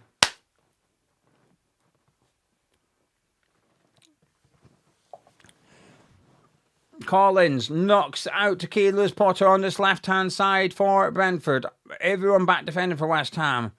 Fernandes is trying to help Tate press. Fernandes is a little higher up the pitch in extra time so far. Possibly just due to fatigue, but he's certainly moved. Also, if Magassa coming on as well allows him to perhaps get up the pitch a little bit further. And Tati does really well to win us a free kick there. We were under pressure. It was just a long ball towards Tati, who was backing into Collins. He bought that free kick. Allows us to get up the pitch as well. Van der Berg getting ready to come on. He's applying lipstick at the minute. He's just put his chewing gum on the floor, I think. Maybe he's going to go get a mint out of Keith Andrews' pocket. Still not over that. Mint directly into the pocket. Not having that. Terrorist behaviour. It was really, really played with my head, that as, because he had them in a packet in his jacket. Why would you not just take the packet out? I don't know. Tati fouled once more, this time by Kane Lewis Potter. And we've got a throw in. No, we don't have a free kick. It's a foul. We've got a substitution for Brentford coming up. Van der Berg coming on to replace number 20, who I believe is Ayer. Ayer's going off. Van der Berg coming on.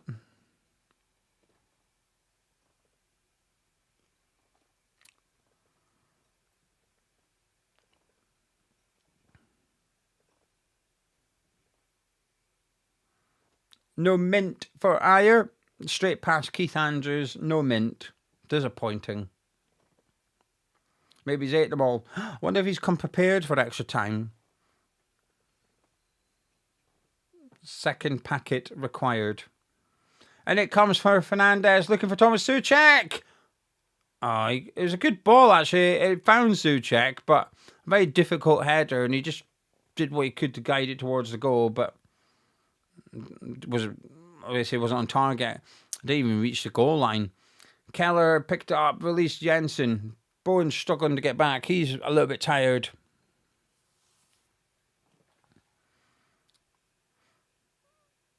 Anderson just plays out to Van der Berg.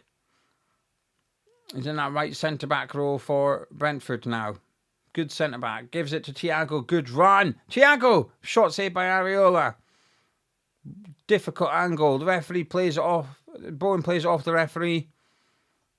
It actually fell to Fernandez, but he stopped the play, understandably so. Unsure if Thiago was shooting or crossing, but regardless, Areola had to react and did. Had a good game, Areola. I think a few players have had a good game tonight for West Ham. I think the keeper is one of them. As Disasi receives a drop ball and goes backwards to Areola, out to Mavpanos, who's under pressure. Fizzes it into Bowen at chest high. It's a very difficult ball for him to deal with, but he's done really well. But he's got no options on here at all, Bowen, so he goes all the way back to Areola, who's hit it first time towards Wan-Bissaka, who beats Utara in the air. Tati brings it down under pressure from Collins, who's certainly got more hands on him than Somerville did for the penalty, but we continue. As Disasi plays out to Mayers, under pressure from Donovan. Somerville does a 1-2 with Fernandez, and Souček picks up the loose ball. Back to Fernandez. Come on! 7 minutes of the first half of extra time to go. West Ham United 2, Brentford 2, Leeds United at home awaits the winners in the quarter-final of the FA Cup. There's a circle on the screen, and I don't know if it's a button or it's meant to be there, but it's really tempting to push, just in case it is a button. Wan-Bissaka cutting in, gives it to Jared Bowen, gives it to Magassa, only... Oh, for fuck's sake, man.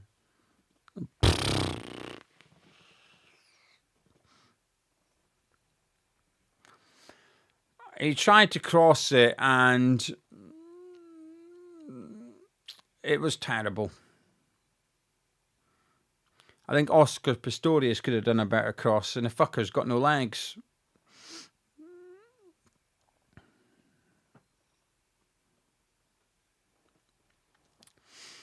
Well, anyway, Brentford have taken the goal kick. Lewis Potter goes along, looking for Thiago, who's battling away with Disasi. It's been a good battle between those two. The centre-back wins it, and Souček picks up.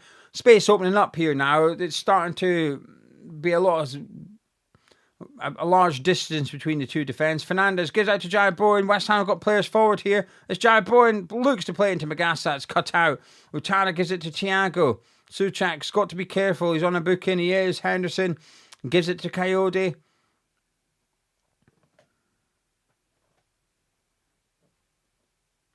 Donovan running at Mayers. Shada and Utara in the middle. Cuts it back. I think it's Henderson swung it in. Mavpano gets ahead on it. Falls to Utara. Wan-Bissaka goes in. Brentford want another penalty. He's given the goal kick, but he's certainly thinking about it. Let's have a look.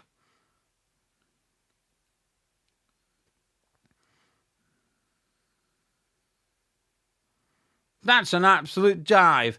Wan-Bissaka goes to kick it and stops, and Utara puts his foot towards Wan-Bissaka, waiting for the contact. Absolute cheat. See, I am anti-VAR getting involved for additional things. One thing I do think VAR should get involved for is handing out yellow cards in real time for diving. Because one replay, you can say to the referee, dive, book him. Like one replay, it's all you need for a dive. If you watch a replay and you're not sure if it's a dive, then just carry on with the game. One replay, that's all you get. Because most of the time, it's either run out of play or you've stopped play for whatever reason, so you're probably not really interfering with it. But a lot of dives, you only need one look at it, and that is a prime example. One look, blatant dive, book him. And you'd like to think it would cut out. I don't know why they dive with VAR. It's a really stupid thing to do. I get what he's doing. He's put his foot out expecting Wan-Bissaka to kick him, but he didn't. So, massive dive and cheat. Anyway, Lewis Potter fires it across our box, but Mayers does well. And he's fouled Thiago, I think. The referee's playing on. Donovan's twisting and turning. He's a tricky little player here, isn't he? Henderson gives it to Coyote. He swings it in, but Disasi heads out. Bowen knocks it down to Wan-Bissaka. Under pressure from Keane Lewis Potter. He's done well, Wan-Bissaka. Gives it to Somerville. Shrugs off Donovan. It's actually helped Somerville, that. Bowen's tangled up in the middle of the pitch there with Shada as Somerville tries to wiggle free, but doesn't. It's cleared, and Thiago brings it down and just falls down. Thiago's knackered. He's got nothing. When I say he's got no energy, he can't even stand up. It's been a long game, though. What we had, 10 minutes of stoppage time. So technically, we're into, well, there's 1:03 on the clock. So we technically played 113 minutes of football now. It's a long time. Bowen gives it to Souček. Oh, hits someone on the arse and falls to Tati. But Brentford cleared it. Wan-Bissaka picks it up. He's got a bit of energy. Weaves it away from Utara, away from Lewis Potter. Souček out on the right wing gets it, crosses it. Kelleher comes and catches it. Good goalkeeping by the Brentford number 1. And he releases Van der Berg, who's sprinting down the pitch. He's the one with energy as well. Donovan. Back to Henderson, as Brentford's centre-back is possibly on the running track at this point. He's going to have to get back. Out to Keane Lewis Potter. He's driving over the halfway line on this left side for Brentford. Souček engages with him. Gives it to Utara. Gets it back, and that's really good defending by Thomas Souček. He's seen exactly what Lewis Potter was going to do and just got in the right place and just seen it out for a goal kick. Just 1 minute of normal time to go. In the first half of extra time, Callum Wilson ready to come on. Oh, yeah. Wilson coming on. Earn a bit of that. Rich. He's going to be able to afford his summer holiday with his appearance tonight. Who's he coming on for? Fernandez? Souček? I mean, you're a brave man, take Magassa off. Or Tati. Bowen? I think you leave Bowen on. Fernandez is really tired, and I've just noticed that Fernandez has got one of his socks down, so I think that means Fernandez is going off because His left sock is around his ankle at the minute.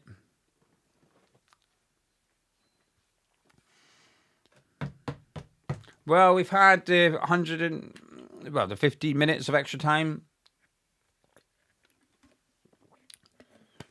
We've got 1 minute of stoppage to go.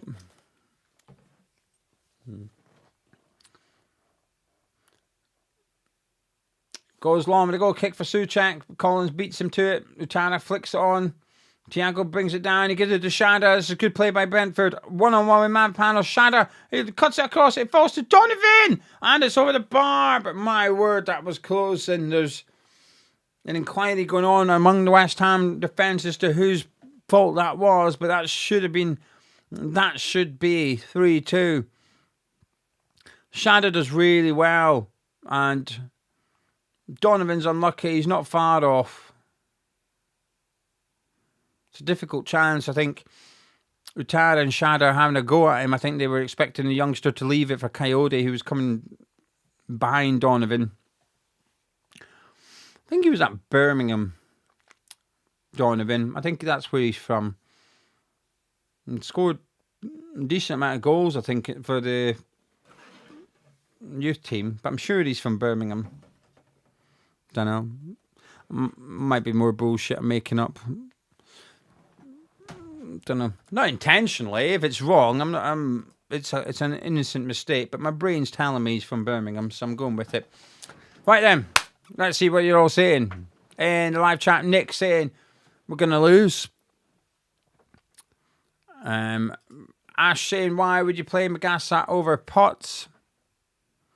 Everyone's saying TNT's working. So the good news for everyone is TNT's back on. The bad news for me is I'm going to lose a lot of you. But, you know, before you go, if you don't mind dropping a like on the video, like a thumbs up. Remember who was here for the whole game. It wasn't TNT Sports. It wasn't Discovery Plus. It was me. I was here. Even though I've got a delicious fucking blondie tray bake with Biscoff waiting for me downstairs, I didn't flinch. I stayed here and provided commentary for the entire duration of the game. Unlike Discovery, they pissed you off. But anyway, right then, what we all got. And the live chat, Ray saying this has got pens all over it. Sean saying we're not going to lose. Wilson, winner. Fluffy saying TNT back on, I'm going to explode. Don't explode, that would be difficult for someone to clean up. Paul saying I really, really hate it when Magassa plays woefully. And he's certainly doing that. Ionic saying next goal wins, but if we get to pens, I think we win. I think that should just be the rule. You know, no penalties, right? Just every 15 minutes you swap half. And it's just next goal wins. Golden goal. Bring it back. I appreciate golden goal you had to score within the duration of extra time. But I mean, just like an infinity golden goal. And if you're still playing on the 200th minute mark, you're still playing on the 200th minute mark. I'm up for a bit of that. No pens, just next goal wins.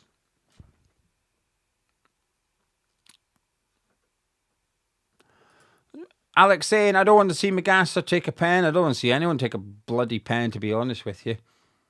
I don't like them. Don't like pens. House saying Bowen Hatchick wins it. Callum Wilson is getting ready to come on. I'm keeping an eye as to who it's for. I suspect it'll be Fernandez, but here we go. Who are you coming on for, Callum? That white circle's still there. I might have to push this. Let's see. Oh, it's not a button. It doesn't do anything. It's just part of the... It must mean something to them, but... Anyway.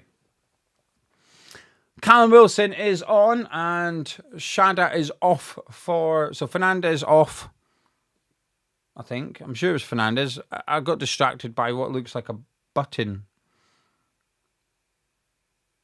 But Wilson's definitely... Oh, fuck, I forgot the clock. Ah, bloody hell.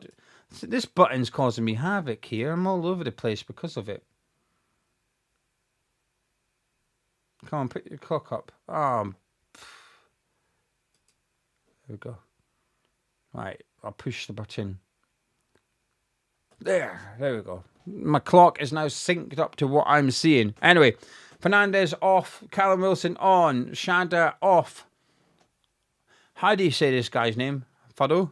Feudo? Fado. He's very tall. He's come on to replace Shada as Jared Bowen tucks it in towards Tate. Looks for Callum Wilson. No! Deflection wide. That's all right. That's good play that by Callum Wilson. Good ball by Tate. Callum Wilson did well just to move into space. Deflected and tipped round the post by Kelleher. Unlucky. Good effort. Come on. Somerville to take the corner. In it comes from Wilson. Oh, it's headed away. Only as far as Mayers, but it falls to Feudo. Don't know. Ariola ended up going long. I appreciate I missed out a bit in the middle. I was trying to work out how you say that geezer's name. Coyote heads it towards Donovan, but Souček intercepts and Somerville gives it back to Mayers into Souček. Back to the Sassies. West Ham play around Magassa. And Mayers dinks it forward looking for Tate. Van der Berg wins it. Jensen, lovely ball to Donovan. And Somerville's brings him down and he's going to get sent off possibly. That's a second yellow card in my opinion.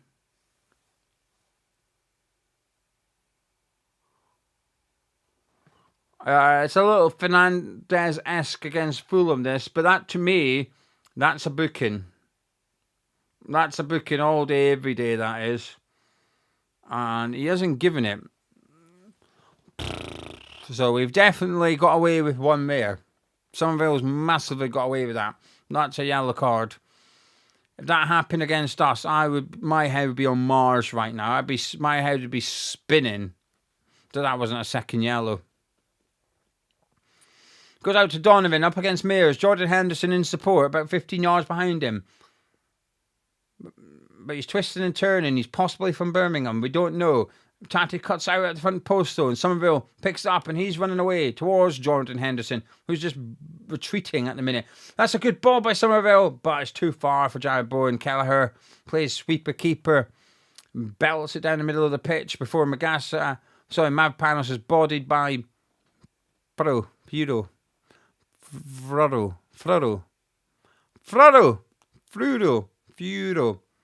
What's your name, mate? Feudo. Right, we're sticking with that. Feudo. There we go. I've seen the back of his shirt now. I just couldn't remember what he was called. I could have just looked at the screen, couldn't I? It's there. Feudo.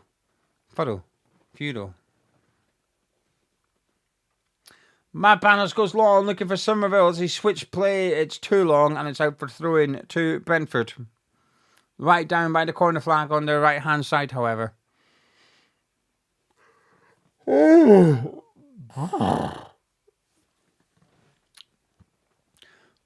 Matt Panos has slipped, but he's got back up on his feet, and it's a good run by Wan-Bissaka. You got to be taking those gambles, I think. There's a pass on to Wan-Bissaka there, and Matt Panos didn't gamble. He played it safe. Souček now, the furthest player back, just getting on the ball. He goes long, looking for Wan-Bissaka. Good pass. Good control. Magassa plays out to Mayers. Out to Somerville. Mayers on an underlap, but he goes in with it. It's headed out by Van der Berg. Souček brings it down, but Coyote clears it. Much better. This half, much better. We've it's only 4.5 minutes in, but far better than the last, I always say the first half of extra time, but even before that, even going back to like the hour mark or something, this is better from West Ham. We are the better team, slightly, in this half. 10 minutes ago, Souček gives it to Jared Bowen, looks for Callum Wilson, looks for Tate, but we couldn't make it work. West Ham won a handball. Big call. There's a lot of arms went up from West Ham players there. It wasn't just one player shouting for a penalty, it was a lot of them. As Brentford come down the other end, Hurtado's cross is blocked and Mavpanos puts out for a corner. And the referee's just going to hold up play. Let's have a look here. I mean, it hits him on the hand. There's no doubt about that. I feel like it would be harsh. Oh, for fuck's sake, Somerville's down and he needs treatment. No, don't tell me he's injured. Fuck.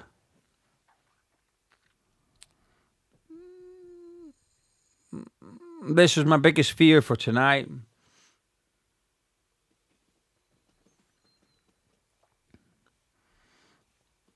I've got messages from Charlie about Kelleher. Right, here we go. This is from Charlie about Kelleher. Why is it not loading up? Here we go. Kelleher has a 50% save rate in the Premier League for pens, 28.5% in all competitions. Average for Premier League goalkeepers is 16.2%. Kelleher has saved pens against Ronaldo, Bruno Fernandes, and Mbappe. Right, okay, wonderful. Thank you, Charlie. Not very reassuring. Somerville's looking in pain here.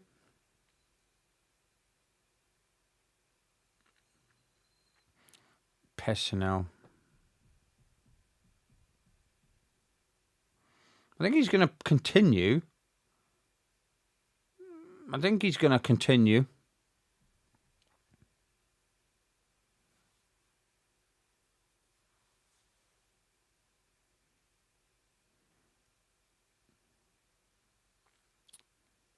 I'm not sure I'd risk this.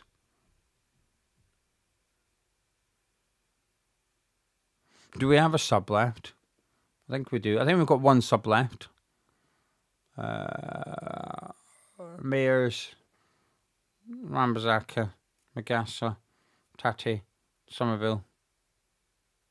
Yeah, so we've got one left. You get an extra one in extra time, don't you? So we should have a sub left. Wilson. Oh, piss. We've used them all. Never mind. Right, so we've got no subs left. And it comes the corner. Tati gets his head on it, and it goes out for a corner on the other side.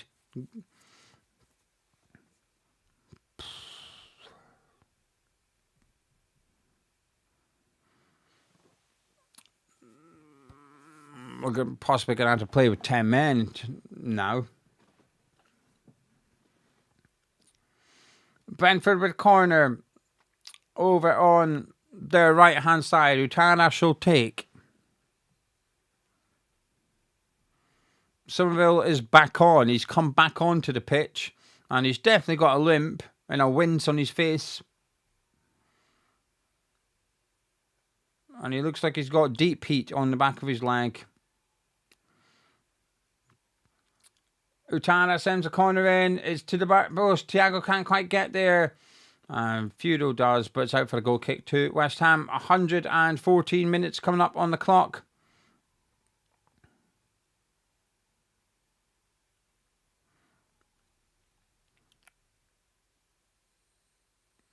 He's not moving too well, Somerville. He's telling Nuno to leave him, and Matt Panos, I think, is almost having a go at him, saying, I don't know what Matt Panos is, but I'm just guessing here, but he might just be saying, don't risk it. But Utara hooks it forward, comes off Souček's back, Magassa into Somerville. He plays it out to Wan-Bissaka and limps forward. Somerville's not moving well. Wan-Bissaka comes running forward, though. He crosses it towards Tati, but it's headed away by Coyote. And Donovan gets there before Mayers. He's under pressure to left back. Magassa does really well to get back in and make that tackle, though. He's had a good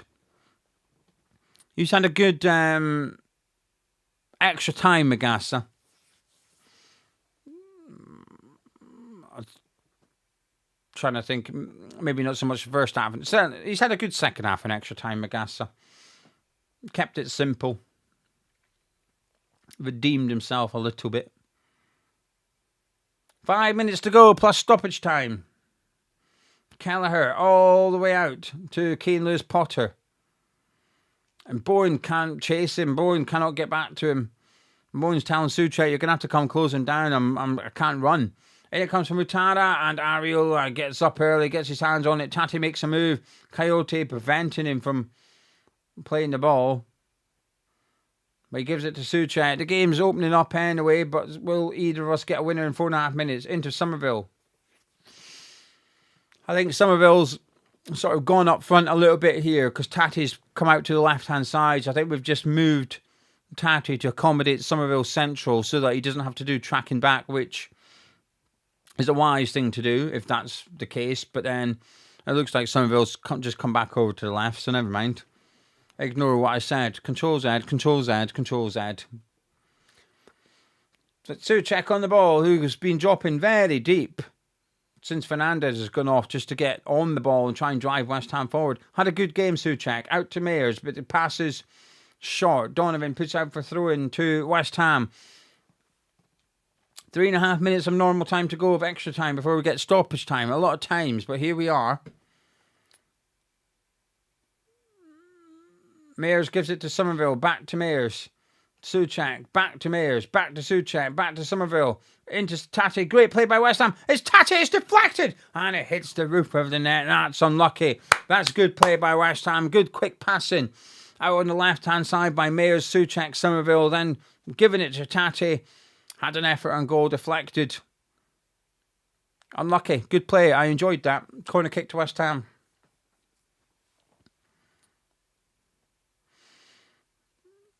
3 minutes plus whatever referee adds on. Jared Bourne to take the corner. Souček, Mavropanos, Disasi. The 3 obvious targets here. In it comes from Jared Bourne, but it's headed away by Collins. It's only as far as Mayers, who heads it back in towards the box. But Brentford clear it. Mavropanos tries to keep it alive. But it's hooked away by Furo. And Magasa just plays it back to Ariola. Who gives it to Wan-Bissaka. Good play there by West Ham. Wan-Bissaka just coming forward with it here. Little options ahead, so he plays it short to Mayers and back to Thomas Souček, who's covering for Disasi. 2.5 minutes plus stoppage time to go. Mayers on the ball. Plays it to Tati out on his left-hand side. He's seen a lot more of the ball since Callum Wilson's come on. He's just been shrugged off the bloody thing as Jensen comes away with it for Brentford to Thiago, who's struggling to move. He crosses it, but Disasi heads it away. Wilson chests it down to Somerville. Gives it to Callum Wilson. Somerville's still limping. Wilson out to Jared Bourne on that right-hand side, and he makes his move. Wilson's the one bursting his arse to get in the box. Tati's in there. Bourne looks for Wilson, but it's blocked by Collins. However, it falls to the feet of our skipper. And he goes back to Magasa. And it's just sloppy from West Ham. Sloppy. We've still got it, but the passes are just getting a little bit tired.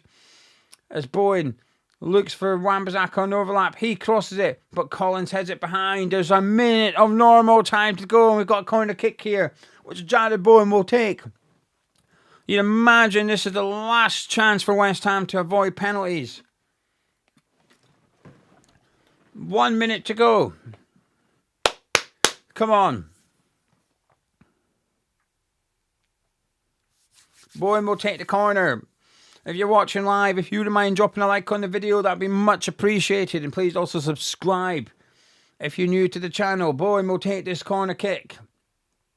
And then we'll have whatever the referee adds on, but I doubt there will be much. And it comes from Jared Bowen, and it's headed away by Van der Berg. Disasi will pick it up in the far corner, under pressure by Jensen. Finds Mayers. Hooks it in. It's a bad ball, and it's cleared by Furo. Bowen will pick it up. All the players are still up for West Ham. Jared Bowen gives it to Magasa. Opportunity to get this in the box. It's a bad ball in by Magasa, and Thiago heads out. And we're coming up to stoppage time. There's 10 seconds plus whatever the referee gives us, which I imagine will just be a minute. As Mayers puts it into Magasa. Out to Mayers. He sends it in, but it's headed away by Collins. And Furo knocks it away. On as far as Disasi. Everyone in and around the Brentford box now. 2 minutes is the number from the fourth official. 1.5 minutes of stoppage time of the extra time to go.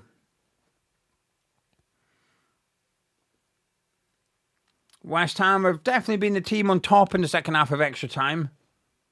As Jared Bowen gives it into Wan-Bissaka. Back to Thomas Souček. Back to Jared Bowen. Wilson's in the box. You've got to find Wilson. And it comes from Bowen. Blocked. Wan-Bissaka. He rolls it back to Magassa. He hooks it in. Headed away by Collins. On as far as Disasi. A minute to go. It's Disasi! Oh! He had to go 35 yards out or something, Disasi. He's just let one fly. And he hit it sweet. It had power and it didn't travel high. That is not far. Just over the bar. That is unlucky from Disasi. What a goal that would have been. 45 seconds to go. I don't know how the clock works when it's penalties. We've never had penalties before with this clock. What's it going to do? What's this thing going to do for the score? I don't know. I'm going to find out. Might have a spasm or something.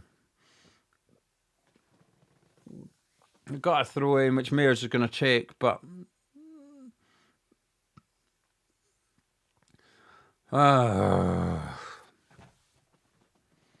Oh, fuck off. Brentford are attacking. Coyote looks for Thiago, but Mavropanos gets his big toe on it. Falls to Furo. Blocked by Disasi. And that will be that. And that's penalties, I think. It is pens. Fucking hell. Right, how does this work? Submit, right? It knows it's on pens. How does it know when pens are being taken? It might just update automatically, and therefore, if I do this, right, there we go. I've got it to 0-0. That'll do. Right.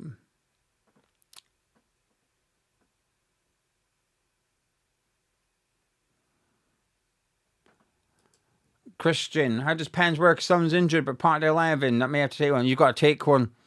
If we didn't want Somerville to take one, he would have had to go off the pitch before the game.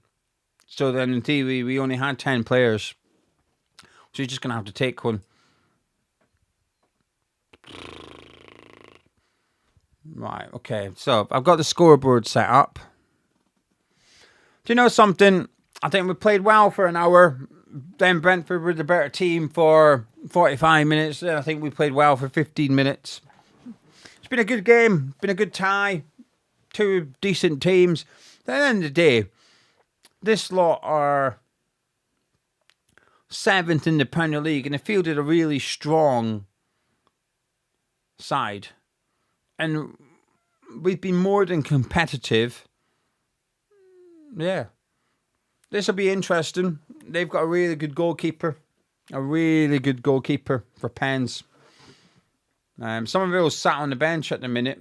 Nuno's speaking to him. I think Nuno's probably just saying, are you able to take one?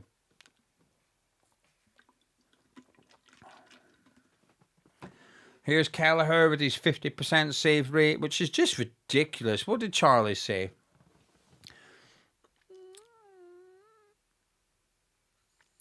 He's 50% save rate in the Premier League and 28.5% in all competitions. That is ridiculous. It doesn't fill me with hope knowing how good their keeper is. I know he's good at saving pens.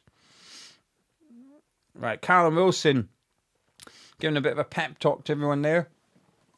Who's our 5? Bowen, Wilson, Tati, Souček. Somerville are fit. Ariola's coming back out of the tunnel. He's obviously been away. Maybe they've been a good delay in tactics, pretending he needs a poo, and then go have a word with him in the cubicle about where everyone's going to go. I want to see Ariola. There we go. I was going to say, where's his water bottle? He's just gone and got a water bottle in a towel. So Ariola's going to have all his information on a water bottle. This is why I always think nick the other keeper's one. I don't know who our fifth pen taker would be. Somerville's injured. Wilson, Tate, Souček, Bowen.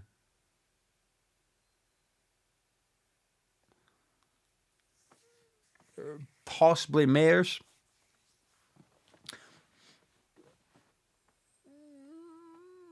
Mayers is a very good player technically. Don't know. Right, I'm out of water. This is it.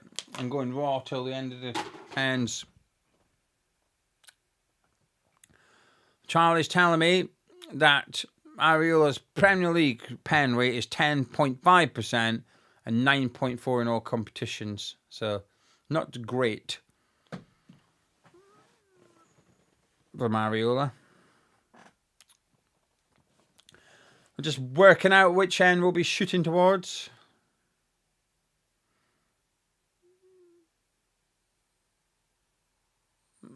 It looked like Bowen won the toss. I'm assuming we're shooting towards the Bobby Moore stand.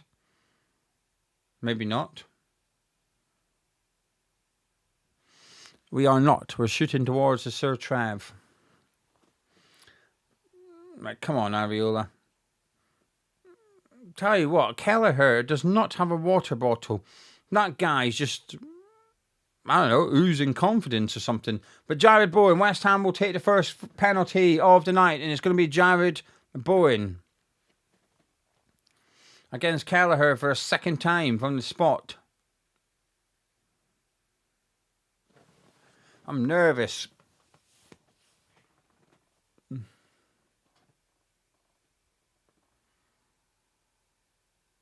Come on, boys. Come on. Here it is, Jared Bowen. With the pen.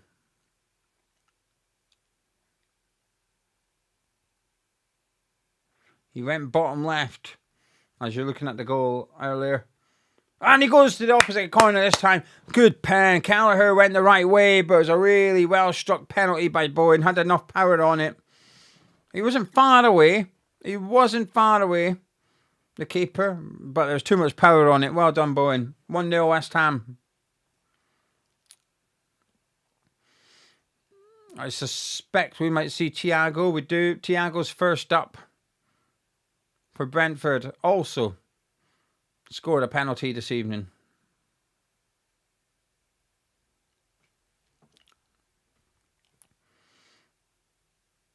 Right, come on, nipples. Let's be having you. He's very animated, Ariola. Not a bad thing.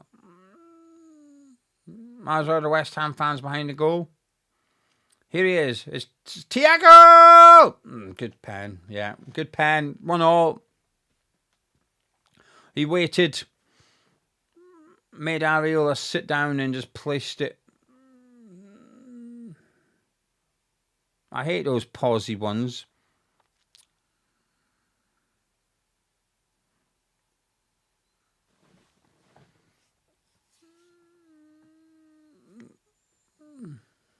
Tate is next for West Ham.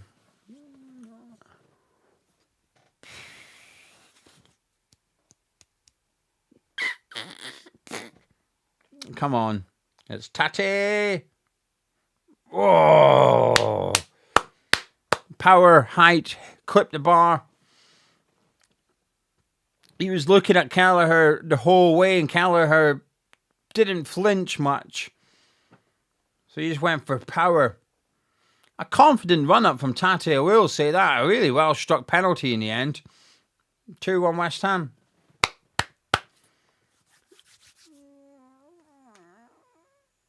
Utara is next for Brentford. Come on.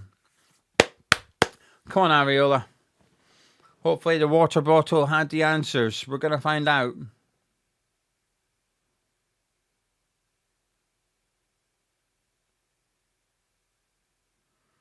If I'm Ariola, I'm going to my bottom right.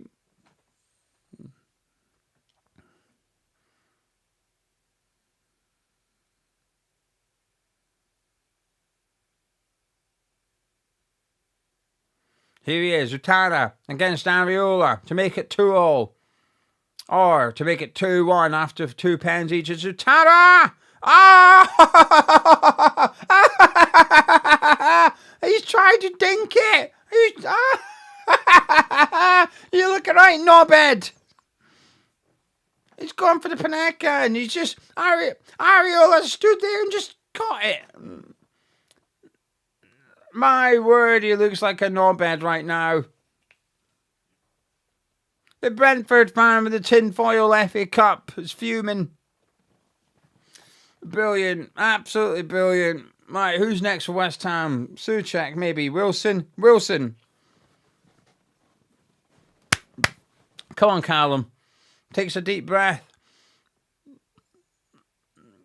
Come on. I back him to score this. Come on. Wilson. Oh, that's a brilliant pen. That's a brilliant penalty. It's 3-1 West Ham. Right in that top corner. Kelleher goes the right way, but he just can't get near it. That's a well-struck pen by Callum Wilson. Just opens up his body. Right in that top corner. That's an outstanding finish by Callum Wilson. Areola just checking his bottle to see where he's got to go here. It's Kane Lewis Potter. Steps up for Brentford. He's always had... Kane Lewis Potter's always had a good bit of technique, hasn't he? With his free kicks and stuff. See how he gets on against Areola. This would really put West Ham in a commanding position. To make it 3-2 after 3. It's Kane Lewis Potter against Alphonse Areola from 12 yards. It's Lewis Potter! Oh, good pen. Good pen. He's giving Areola the eyes, but Areola's not arsed. He's just laughing at him. Good penalty. Areola went the right way, but it's right in that corner. Really good finish. Apart from Utara, it's been some decent pens so far. Thomas Souček stepping up. Again, another one I would have had on my list. A really good record in Czechia and for Czechia. Here he is, Thomas Souček. To put West Ham potentially one penalty away from the quarterfinals against Leeds United. It's Thomas Souček, the vice-captain of West Ham. It's Souček! That's an outstanding penalty! That is my word! We are fucking brilliant at pens. Tell you what, if the quarterfinals go to pens, I'm feeling alright. These are stunning strikes. Souček's just planted it into that top corner as well. Fantastic strike.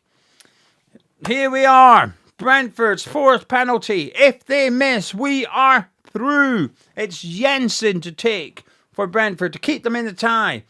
Jensen scores. It goes to West Ham's fifth penalty taker. He scores. We're through. Jensen misses. We're through. Come on, Areola.